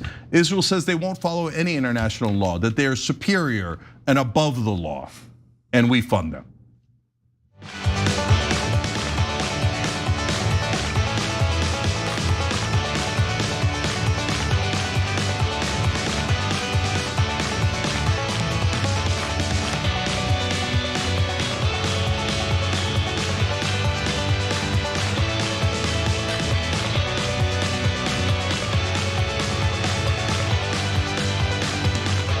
All right, back on TYT. So look, we appreciate everyone who rings the bell. That way you can keep track of the show. Somebody said earlier they've got their timer set, but ringing the bell is an easy way to do that, and it's free and available to everybody. I just want to read two quick YouTube member comments.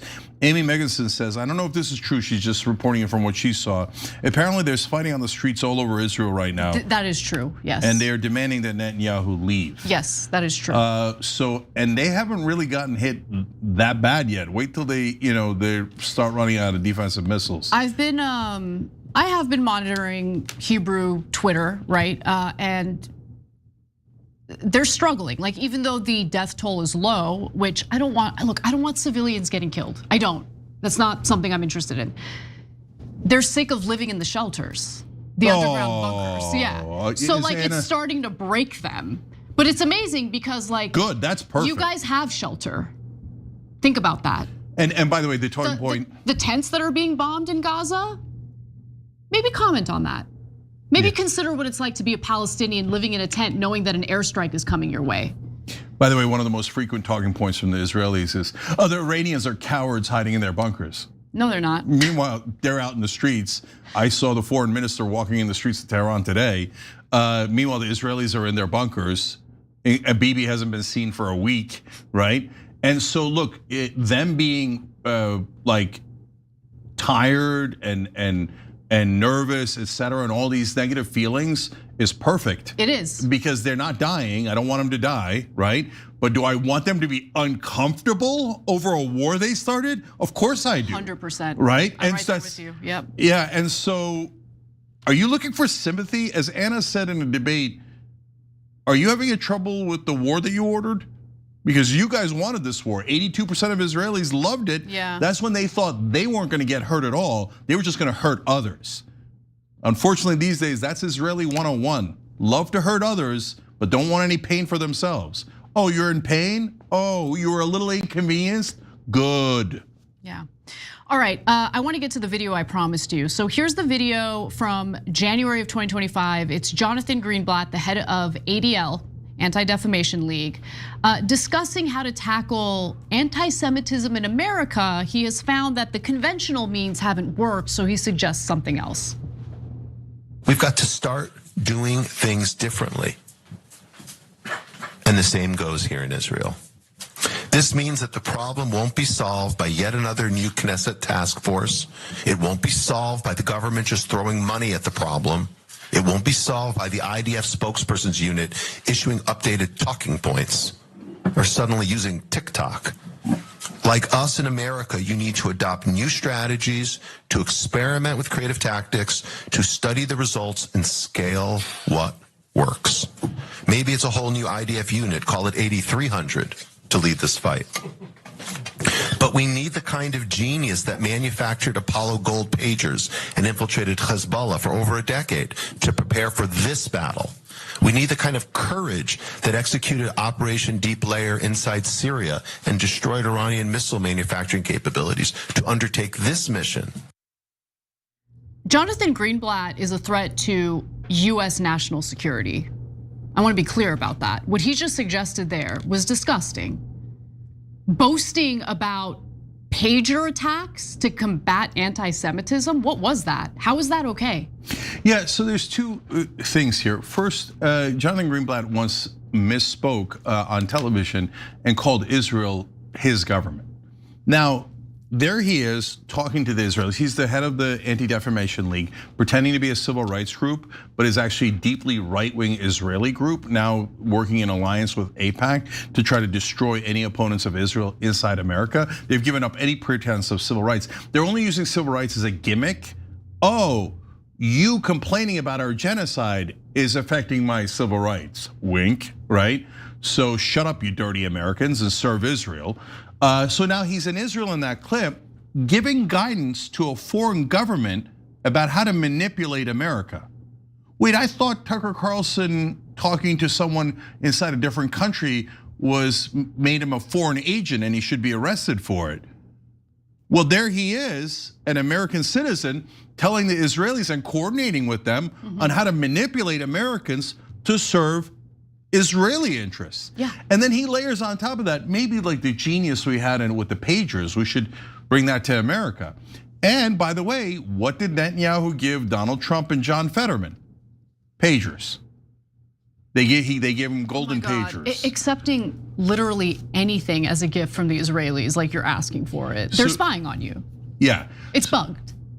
Like, don't be an idiot, but who knows? John Kirkow, who's a former CIA agent, said Mossad would always come to the CIA headquarters, and every time they would bring gifts, and every single time there was a bug in it. Okay, so this is not complicated. They hate us, they want to take advantage of us. And by the way, the geniuses who infiltrated the Syrians and the Lebanese also infiltrated the US with Jonathan Pollard and stole our secrets. And Robert Maxwell, father of Ghislaine Maxwell, who stole our nuclear secrets and not only used it to build an illegal nuke for Israel, but also then sold the technology to the Soviet Union at the time, our mortal enemies. Well, they have infiltrated us, Jonathan, so great job. I don't know what other devices you've got ready for Americans, but it's pretty obvious you'd rather be serving the Israeli government than the American people. That is crystal clear. All right, let's move on to our final story. Let's talk a little bit about the economy. Most of the analysts that we've had on, and granted, they're all kind of dealing with the fog of war, trying to figure it out themselves, have said that they don't think prices will come back down to the 60s anytime soon. Do you? Is that in your forecast? Oh, you know, if you look at futures markets, they've got them going down into the 60s again by the fall, and I think that's relatively pessimistic. 75 was what the WTI was for the December contract yesterday. If it were to be extended, it wouldn't really disrupt the U.S. economy very much at all. It would hurt consumers, and we'd have to think about, you know, if that continued, what we would have to do about that. But that's like really the last of our concerns right now. Last of our concerns right now, consumer pain, not a big deal. we can manage.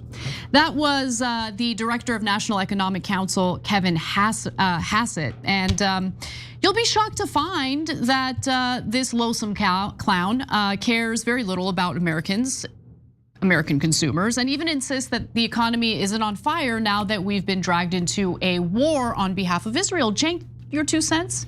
You went to business school. What do you think? Yeah, I'm pretty sure that when 20% of the world's oil is blocked, that oil prices are going to go up.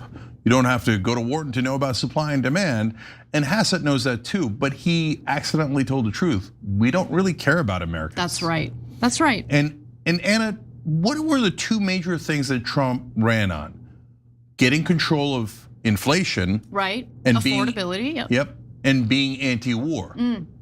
How's that working out for us? Not so great, not so great. Now, here's more cope from a very wealthy Kevin Hassett. When you math out the possibilities within your own group about the economy and this impact here, and you say it's going to end sometime soon, what does that look like? Do you say 10 days is one version, 30 days is another, 60 days is another, or are you on a different timeline completely? What the president has said, which is that it's a 4 to 6 week program and we're ahead of schedule and we're in the 3rd week. And so then you could say, call that a base case. The US economy is fundamentally sound, and that if it were to be extended, it wouldn't really disrupt the US economy very much at all. It would hurt consumers, and we'd have to think about, if that continued, what we would have to do about that. But that's like really the last of our concerns right now, because we're very confident that this thing is going ahead of schedule. What does that mean, ahead of schedule? Like, what does that mean? Honestly. Yeah, well, Donald Trump, when asked, how do we know when the war is over? He said, I'll know it in my bones. Okay, yeah. This is what standard is that? What goal is that? So wait. Do we need to do regime change? Do we need to knock out every ballistic missile? Well, it's a mystery. It's Donald Trump's bones will decide it. So don't worry, we're right on schedule. Schedule for what? I've heard those bones have spurs. Yeah, you got to watch out for those spurs. Could be on either foot. Okay, I know God knows you don't want to go to a war. We live in hell. We live in hell. We live in hell. Okay. Real quick. Look, Baghdad Bob was this hilarious spokesperson for the Iraqi government after we launched the war. And he would say, we are slaughtering the Americans. The Americans are not here. And there'd be an American tank behind him in the video, okay? And he would say, oh, the Americans, they're not dropping bombs, those are pencils. He just make up like hilarious lies. And that's what Hassett sounds like here.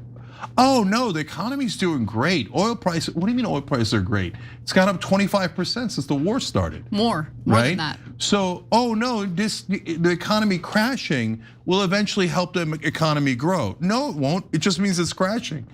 This is Baghdad Bob on steroids. Absolutely. Now, before we get to what's actually happening with the oil markets, I do want to help you guys understand why Kevin Hassett is not really all that concerned. It goes beyond providing cover for a failing administration.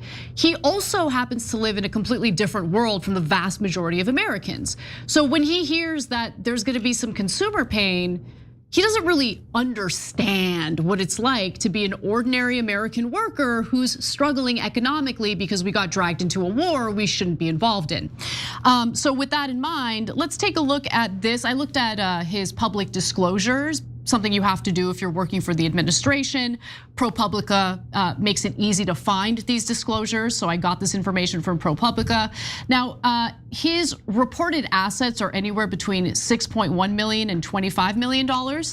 And the reason why there's such a disparity there is because when they do their disclosures, they can give you like a ballpark amount that they've invested in certain companies and stocks and things like that. But he was also earning some pretty nice money in the form of salaries and speaking fees up until he joined the Trump administration, the second term, of course, including nearly $200,000 salary at Affinity Partners, in addition to a $234,000 salary from the Milken Foundation. Then you also have a $275,000, by the way, this was money he was earning simultaneously. $275,000 salary from Stanford University, $80,000 from the National Review Institute, $100,000 speaking fee from Citibank. Those are just a few examples. But when it comes to the reality of our economic situation right now, if you're an ordinary American, you're already feeling it. But let me give you the exact details. So the price of Brent crude, the global benchmark for oil, rose about 2% to around $102 a barrel on Tuesday. In just one day, it rose 2%. On Monday, it settled at just over $100 a barrel after retreating. Prior to the war, it was $70 a barrel. Gasoline prices increased to $3.79 a gallon, which sounds like a bargain here in California, but we're talking about the national average, right? But that does mark the highest price since October of 2023, and that's according to AAA. The overnight increase, about 7 cents a gallon on average, means the cost for drivers has increased 27% since the start of the US-Israeli war with Iran. And if you need diesel, you're in bad shape because diesel prices, which have increased even more quickly than regular gas, climbed to $5.04 a gallon on Tuesday, AAA said, up 34% since the start of the war. So again, the price of, oil per barrel was $70 prior to the war kicking off, and now we're at $102 per barrel. Explain to me how the economy is going great and it's not really affecting, the war's not really affecting us. So I'm gonna go a little further than you, Anna, because some of those organizations that he works for, not all of them, but some of them, will give him even more money for starting a war with Israel. So everyone who was participated in destroying the American economy, but helping Israel to start a war, is going to get greatly rewarded afterwards. So he might just be doing projection. He's like, what do you mean? That's why he's always smiling on TV. He's like, what do you mean? After I leave here, I'm gonna be so rich, even richer than I already am. The economy's great for me. Oh my God, the Israel First crowd has a lot of money, and now I'm gonna get a lot of that myself. Oh, you guys are suffering because your bills are up 25%? Who cares? You're just Americans. You're not even Israelis. Actually, Cenk, the way that you described it right now, it seems extreme, right? Like no one's actually saying it that bluntly, except for one general on Fox Business. Why don't we take a look? Are we really saying that we cannot accept several weeks of oil prices maybe being higher than what they should be to take Iran off the map as a predator in the Middle East for decades to come? Is that what we're really saying? That we're so preoccupied with that we're not willing to make that kind of a sacrifice here? I think not. I mean, I think we got to open our eyes, get a little clear-eyed about what is really happening here. And if we fall prey to walking away on this prematurely over oil prices, we've just given Iran a win. They certainly want that. Well, that's a great point. So that was General Jack Keane, and as we were playing that video, our stage manager kept saying yes, meaning we are not willing to accept the higher oil prices just to go to war with Iran, and I happen to agree with that perspective. So he's saying, look, this war, the Israelis wanted it, and if it causes pain for Americans, you're not Israelis. Isn't it worth it? I mean, it's worth it for Israel and for all the people paying me. And if you don't know Jack Keane, of course, almost all the retired generals, including him, we covered him in a different episode, take money from defense contractors. So I don't know if Israel is his thing. He's mainly getting paid by the defense contractors. And so they literally make a killing when these wars start. They make billions upon billions of dollars, and they grease corrupt ex-generals like General Keane, who's very happy to drive American soldiers into war and have them die so that he can make more money as a defense contractor. Now, does Fox News tell you that he's a defense contractor? Does NBC or ABC or CNN tell you when they bring on defense contractors who are retired generals? They literally never tell you. They never tell their audience, this guy's profiting from the deaths of American soldiers. That's why he's saying, what's the big deal about your stupid gas prices? Besides, we're all millionaires, so gas prices don't affect us at all. The final thing I'll say is, aside from how devastating this has already been for the economy, and it's only gonna get worse the longer this war goes on, You have to also consider the fact that our government right now is looking to pass legislation to provide supplemental funding for the war against Iran to the tune of $100 billion. Now, there is still this pesky little legislative filibuster in the Senate, which would require 60 votes in order to pass it. So Republicans are thinking about passing it through reconciliation, where it would pass through simple majority. It's just that they would have to cut funding, $100 billion in funding from our budget in other areas, meaning you, my fellow taxpayers, will experience cuts in programs that benefit Americans in order to ship $100 billion over to the Middle East to fight Israel's war with Iran. And who's that gonna help? It's gonna help Israel and the defense contractors that General Keane works for. Oh, look at that. And it's gonna help all the politicians who get bribed through campaign contributions from Israel. Wow, look at that. Everyone in Washington is going to get very wealthy off this war, and the rest of us are forced to pay for it because none of our representatives represent us, and the national media is in league with the bad guys and lies to you on a regular basis to sheep herd you into wars we don't need because they're all gonna get rich off of it. Okay, guys, by the way, on our, I forgot to say the poll from earlier. I love this poll, it's on TYT.com. Joe Kent resigned as Trump's national counterterrorism director over the war with Iran and said Israel pushed US into the war. What's your opinion of him in regards to this decision? A, patriot/hero, B, traitor/villain. So you guys are 100-0, so is Washington, but in the opposite direction. Almost everyone in Washington, politicians and media today, Joe Kent, unacceptable traitor, anti-Semite. How dare he stand up for Americans? All right, I'm done with that. Operation Joy, when we come back, if you've never experienced Operation Joy, I think you're gonna love it. We're gonna spread some happiness, and it does work. It's available to everyone, so stay right here, we'll be right back.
I like that Irish music. I forgot it's St. Patrick's Day. You crazy? Happy St. Patrick's Day, everybody. In this country these days. Yeah, all right. But work hey, all day, pay freaking federal government so they can ship your money off to a genocidal country. Okay, it's Operation Joy. I know, whatever. Okay, hold on. Okay, and let's celebrate our Irish brothers and sisters. Oh, you guys are so lit. Oh, the Irish are the best. You guys are on point when it comes to Israel, and I love you for it. Irish and the Scots, both lived under occupation, right, from an imperial empire. And so both have been called, especially the Irish, were called terrorists over and over again. So when they see the Palestinians being called terrorists by an imperial empire that's occupying them, they're like, yeah, we've been to this movie. Yeah, okay. I love them. I love them. Yeah, they're amazing. And I love the Spanish for standing up to Israel. Oh, I love them so much. Yeah. What are the immigration laws in your country? Okay. Okay, so let me read some of the comments from leftover from the show because it's loosely associated with Operation Joy. Then I'll read some of the comments we've got prepared for you guys. But in the meanwhile, write in, share your moments of joy. By the way, if you have a question about how to get happy, I'm happy to answer that. And we have a fun video for you guys today that's very moving. Okay, so all right, so let's get started. First, this person just wrote in, YouTube member, absurdly overpower halal patriot said, "Hey guys, how can I send Operation Joy messages next week?" So go to tyt.com/joy, and that's where people write in all the time, and they interact with one another. It's a beautiful little pocket in online of just joy, right? And so I love this community. So that's your literal answer, tyt.com/joy. Okay, J-Dub wrote in, I'm a conservative who voted for Trump 3 times, but I would vote for Cenk in a second. We need genuine America first.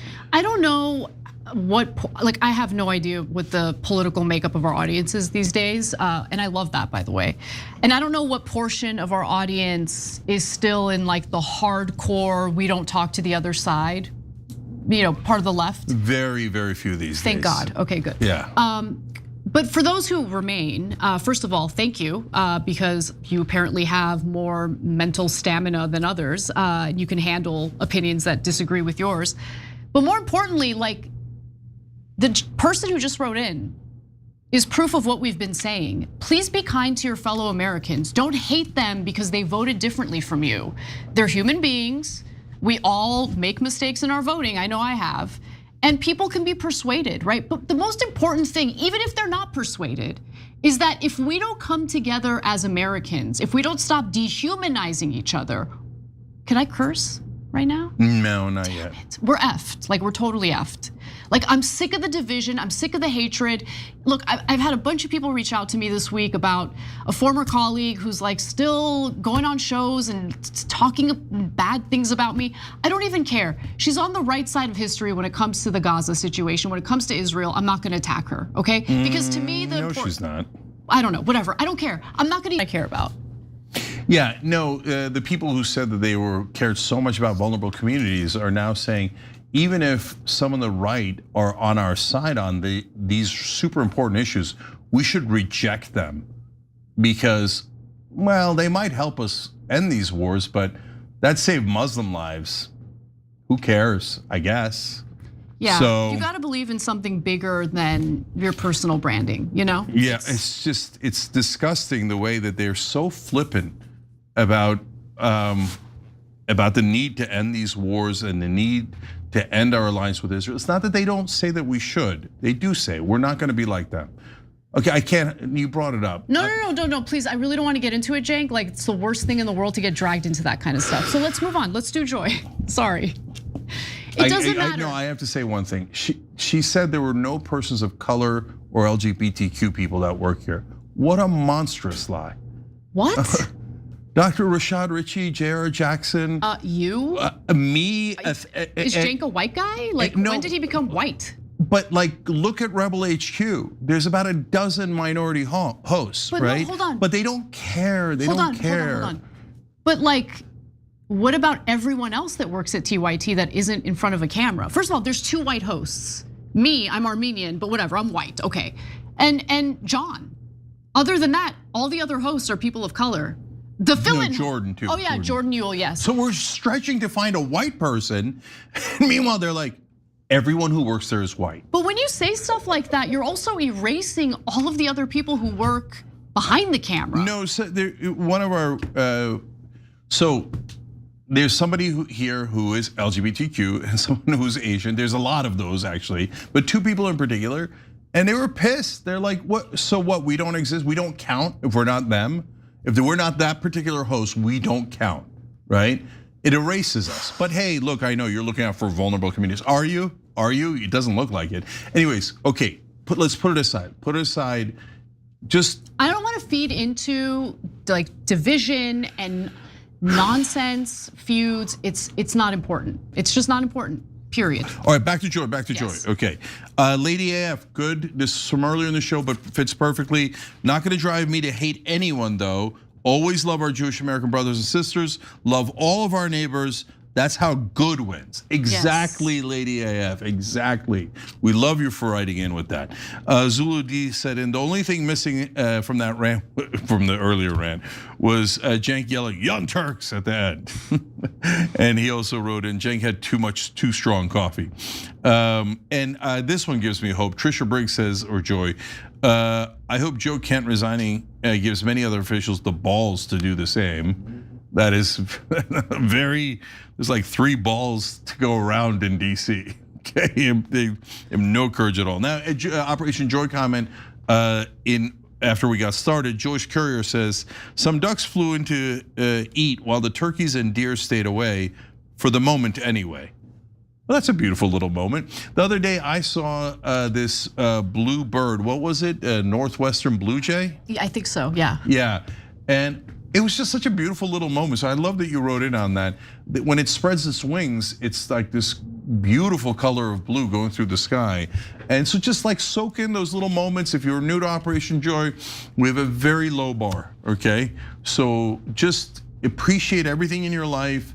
And we have so much misery and pain in the world, you don't need to have more, okay? And if they've got you depressed and doom scrolling and hopeless, that's exactly where the bad guys want you, okay? Don't give in to that, okay? They don't want you to have hope. They don't want you to have joy in your heart. They don't want you to have energy so that you could fight back when that is called for. So defy them. Happiness is an act of defiance, okay? So it doesn't mean that you don't care about the issues that are so important. It means that you've got to get yourself in fighting shape to do that. How do you get yourself in fighting shape? By when you take those moments that are your own, please fill them with joy so that you're rejuvenated and ready for the fight, okay? That's a much better way to go. All right, so now these are the folks who wrote in on tyt.com/joy.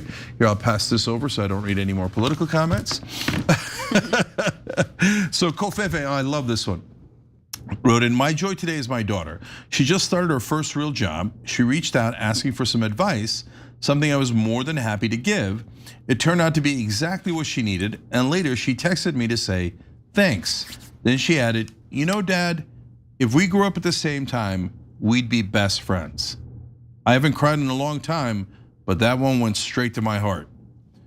Kofefe, I nearly cried when I read that. So that's a beautiful moment. Nothing gets me more than parents in a movie or a show or in real life, even better, parents being wonderful to their kids or the kids being wonderful to their parents. That's always a beautiful moment. In fact, I want to show you guys a video. Okay, you guys got the video of the basketball. This I think happened 19 years ago. Randomly, I think Ben sent it to me today. And so it's a kid with autism. Oh, I didn't know he had autism. Yeah. Okay. Okay. So, and I forget if the video explains this or not, but he loved basketball. So he tried out every year, but he's 5'6". He couldn't make the team.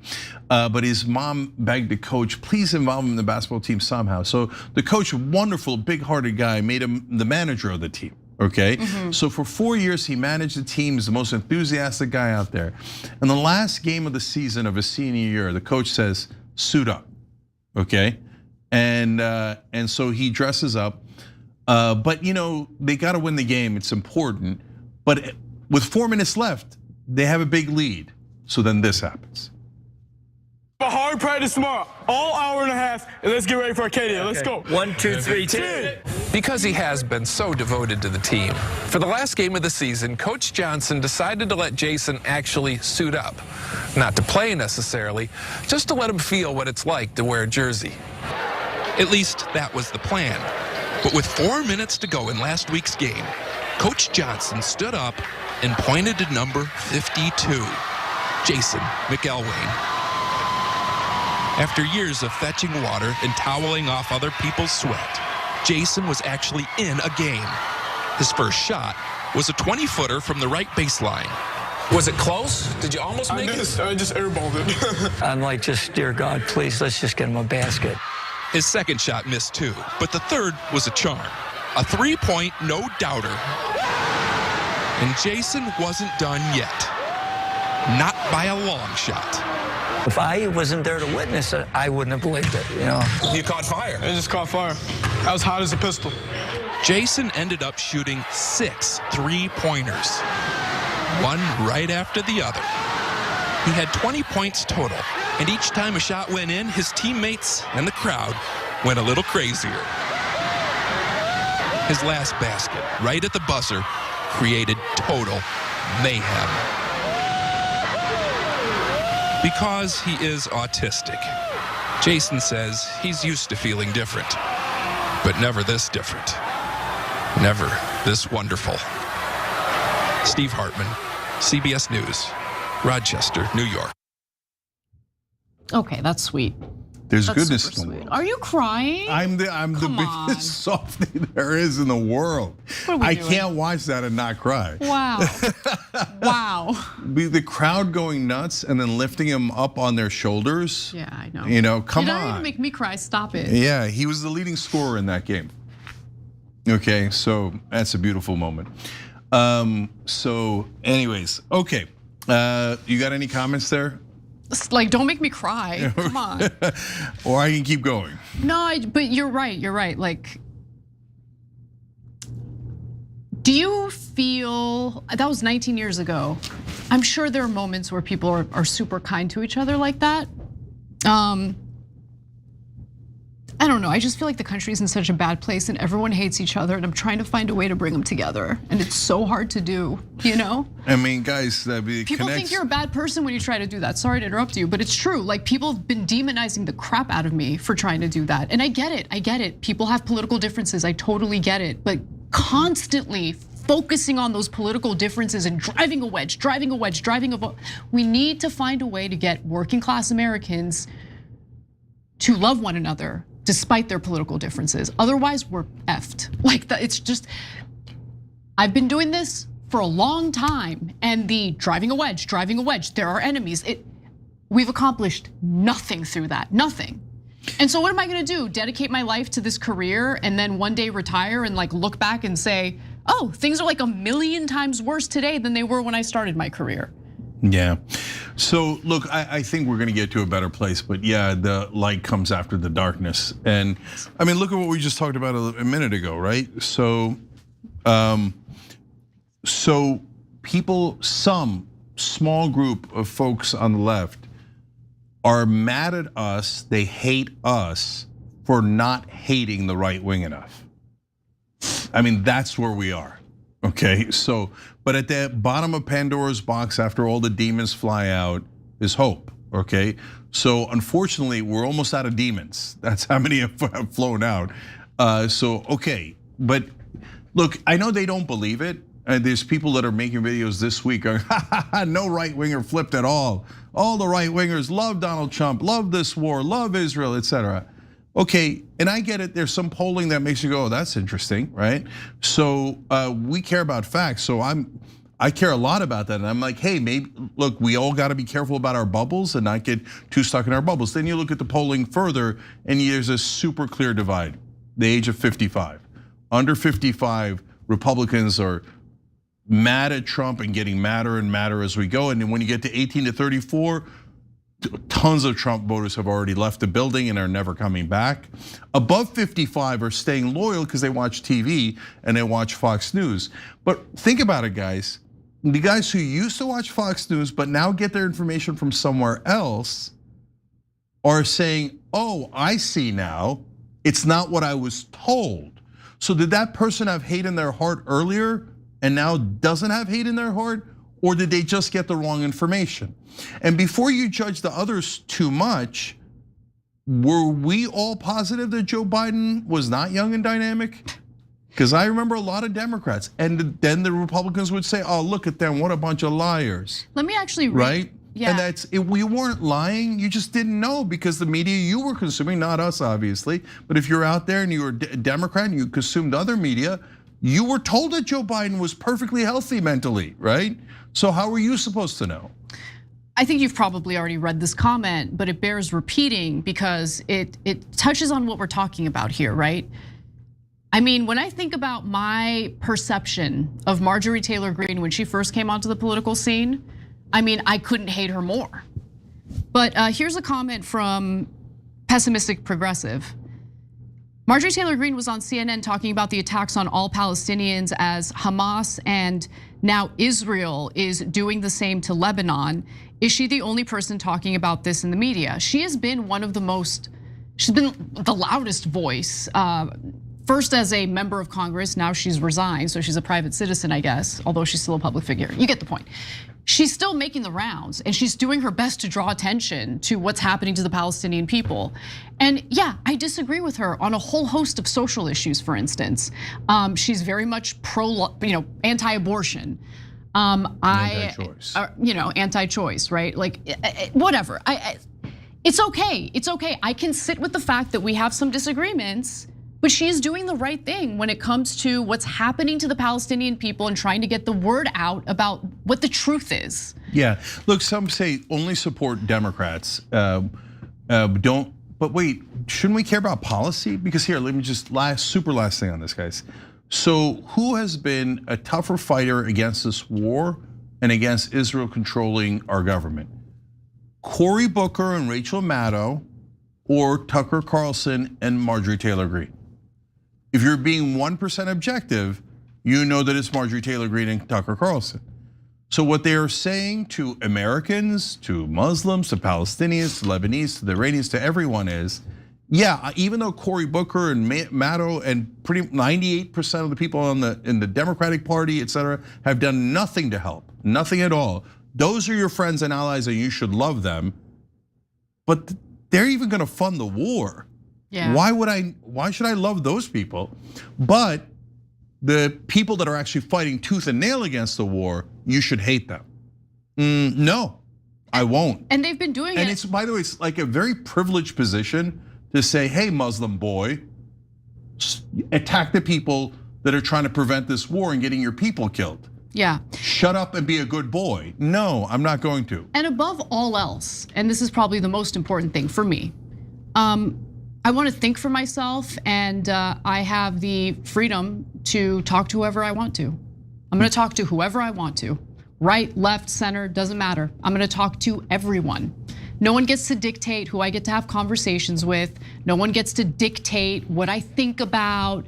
I'm out of that club. I don't want to be in that club. I want to be in the club of free thinkers, people who actually understand the world around them because they're willing to have conversations with people they disagree with. I love this community because it's open-minded and open-hearted. All right, so let's get back to joy. Benjamin wrote in, our white dwarf Frangipani is flowering.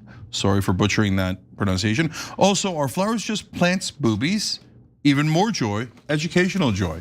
And then he included a picture and then a description that says, yes, a flower is the sexual reproductive structure, sex organ of flowering plants, angiosperms, containing both male and female parts. They go on to further explain. But yeah, I love nature. I love how beautiful it is, and I love the explanation that you give. Okay, this individual seems like a bit of an expert. So I bought a kumquat tree. I don't have a yard, so I'm trying to grow it in a giant pot inside, the place I live, and I'm gonna need it to produce the fruit. That's the reason why I bought the kumquat tree. Do you know what kumquats are? No, but they are unfortunately named. They're the most delicious fruit. I don't even like fruit. I hate fruit. I like veggies, hate fruit, except for kumquats. Kumquats are amazing. Oh, they're so good. It's like nature's Sour Patch. Okay, it's got you're supposed to eat it with the rind. They're like these tiny little, they look like miniature oranges. Just pop them in your mouth, okay? With the rind. The rind is sweet and the flesh is sour. So it's like a sweet and sour thing. Oh, they're so delicious. There's a guy who has a kumquat tree in our neighborhood. And I've been known to take a kumquat or two until there was a note left on the tree to stop doing that. Okay, so I'll tell you the story I often tell about my neighbor, Mark. I love this brother. And so he's got an orange tree. It's a beautiful orange tree. And he's got a sign on it in Spanish, English, and Persian, or Farsi. Farsi, yeah. And it says, "Don't take my freaking oranges." Okay. Oh my God, that's hilarious. Basically, so then, and he always tells me and anyone else, like he tells me just as a because we're talking, but he'll tell the people if they're taking his orange. Yeah. If you're stealing, you don't get caught. You're still a thief. Okay, so I saw him do this once. You guys have heard this a couple of times if you're old school. He catches an older lady taking his oranges. He comes out and goes, "Hey, ma'am, how you doing?" And I'm like, "Uh-oh, here we go." He's like, she's like, "Good. See, I see you enjoying the oranges." She's like, "Yeah." And he's like, "So what's your address?" She's like, "What do you mean?" He's like, "What's your address? I'm gonna write it down. I wanna come over to your house." She's like, "Why?" "Well, you're taking my stuff, so I just wanna come over to your house and take your stuff." She's like, "Ah," and she runs away. That's hilarious. Is the orange tree in his yard? Yeah. Oh yeah, you can't do that. Well, anyway, yeah, I'll leave it at that. Okay, all right. Somebody else wrote in with plants, so this is a good day I'm gonna skip all down to E for a second. This is Christina Salazar, she writes in often. "Our mountain laurel is blooming for the first time since planting it 4 years ago, and now our backyard smells heavenly." That's awesome. So. Oh, that's laurel. Okay, so I love that flower. Yeah, honey. I'm gay for purple. And I love the color purple. But also I love flowers that smell. I mean, it's a funny thing to say, but there's this one kind of flower, of course, I'm totally ignorant about any of the names. Describe it. Like, it almost smells like strawberries, but it's not at all strawberries. What color? It's like little pink and red. It's impossible. I'll take a picture, send it to you. You'll educate me, okay? But they smell amazing. So when you walk by them, you get this like aroma, and I love it. It's spring. It's the best time of the year. Well, we're in LA. It's spring. It's basically summer today. Like in LA, everybody's been talking all week about the heat wave. Oh, I love it. So it's in the 80s. I don't mean to, for all of you out there suffering. Okay. It's sundress time. All right, let's go to Jack Callahan, another Operation Hope veteran. He says, this is deep. "My recent joy is following up on a sponsor that nobody knows about." What do you mean nobody knows about, Jack? All right, he says, Cenk has mentioned it a few times as Noble Mobile takes the spotlight. It's Cook Unity, and I love it. I've tried various websites like The Green Chef and Sunbasket, but I can't stay on my feet for a long time to cook due to pain. But when Cenk mentioned Cook Unity, okay, now we're talking. For me to shop, I have to use an Uber shop, call another Uber to get home, tip the driver to bring my groceries, and the second floor, and it's a production. So with Cook Unity, I get 6 prepared meals by actual chefs, some prepared by James Beard Award chefs. I swear we didn't plant this. This is Jack actually writing in, okay?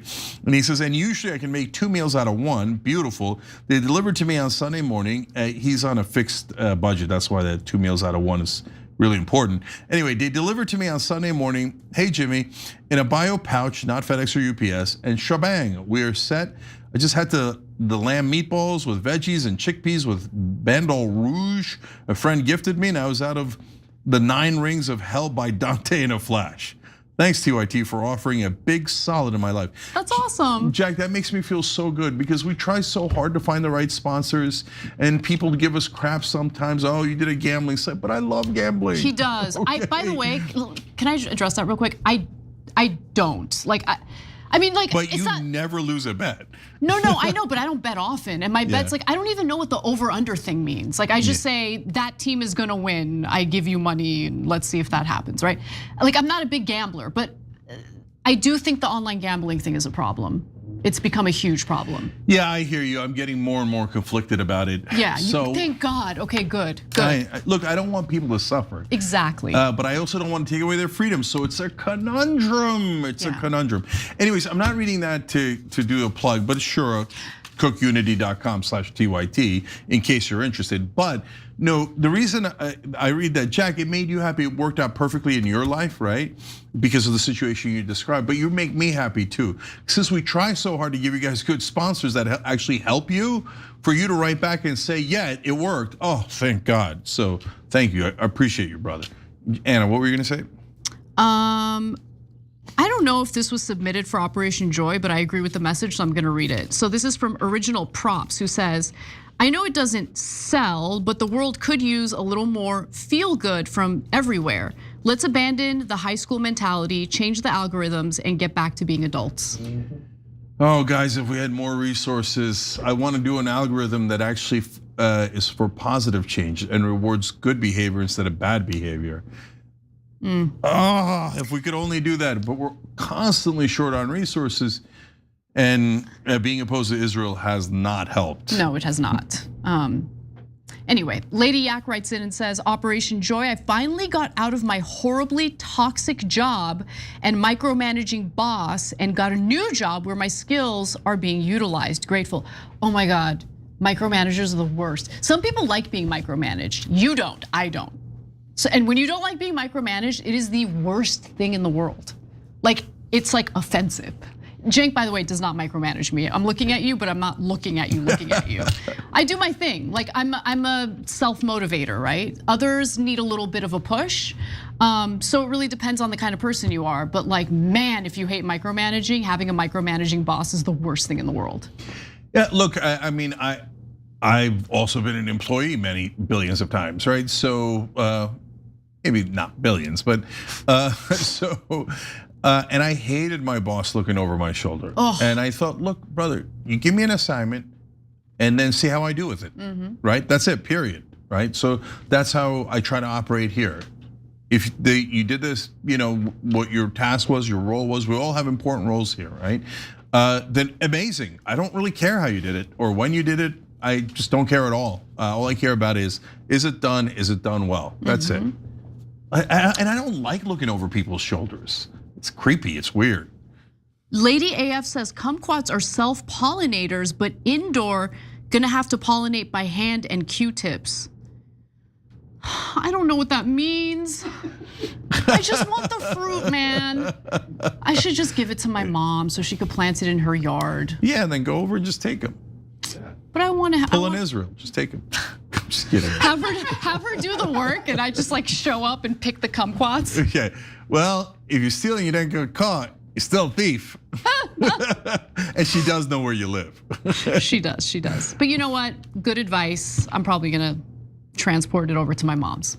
Yeah, we're not doing the Q-tip business. That's. I don't even know what that means. Like, what would I'm sure you could Google it, but anyways, I'm gonna put up graphic A here because first, happy St. Patrick's Day, everybody. It's a beautiful holiday. You should get a little intoxicated for it. Top of the morning to you. You took my line. Top of the morning to you. I'm gonna tell you the most unbearable thing in a second. So remember tyt.com/joy. You don't even have to write anything. Just go and read it every once in a while throughout the week. It'll make you feel better. And you have every right to feel better. And you don't need everything in your life to be going great in order to be happy. You can create pockets of happiness. Start to learn how to compartmentalize. So I have had to, because of the nature of this job, if I didn't compartmentalize, I would just take all that criticism, including super unfair criticism, and let alone the injustices of the world and the gaslighting, and you stew it and stew it and stew it, and then you'll drive yourself crazy, right? And by the way, the bad guys want you to do that. So especially in our case, it's like they literally run psyop operations to try to get inside your head and to create psychological issues for you so you stop fighting them. So sad day for them. I figured out how to compartmentalize. So I give it everything I got here, as you can tell, I think you can tell, and everything I got in terms of work. I work 12, 15, sometimes 18-hour days. And then when I'm done, I left it all on the field. And a lot of you, same thing for you guys. You already did your hard work. You already tried to help, right? So when you're on your own time, please re-energize and do the world a favor and do yourself a favor and say, okay, I'm gonna get back to fighting the good fight in a minute, in an hour, tomorrow. But for this minute, for this hour, for the rest of the night, it's okay to be happy. It's okay to do something I enjoy and that I love, and I don't have to feel guilty about it. And yeah, so let's wrap this up so I can go home, smoke some weed, and be with my husband and dog. There you go. She's already implementing it. See, she's a door. I don't have to micromanage. I'm a self-motivator. There you go. All right, guys, no old school tonight. People are traveling, but much love. We'll see you tomorrow. Bye-bye.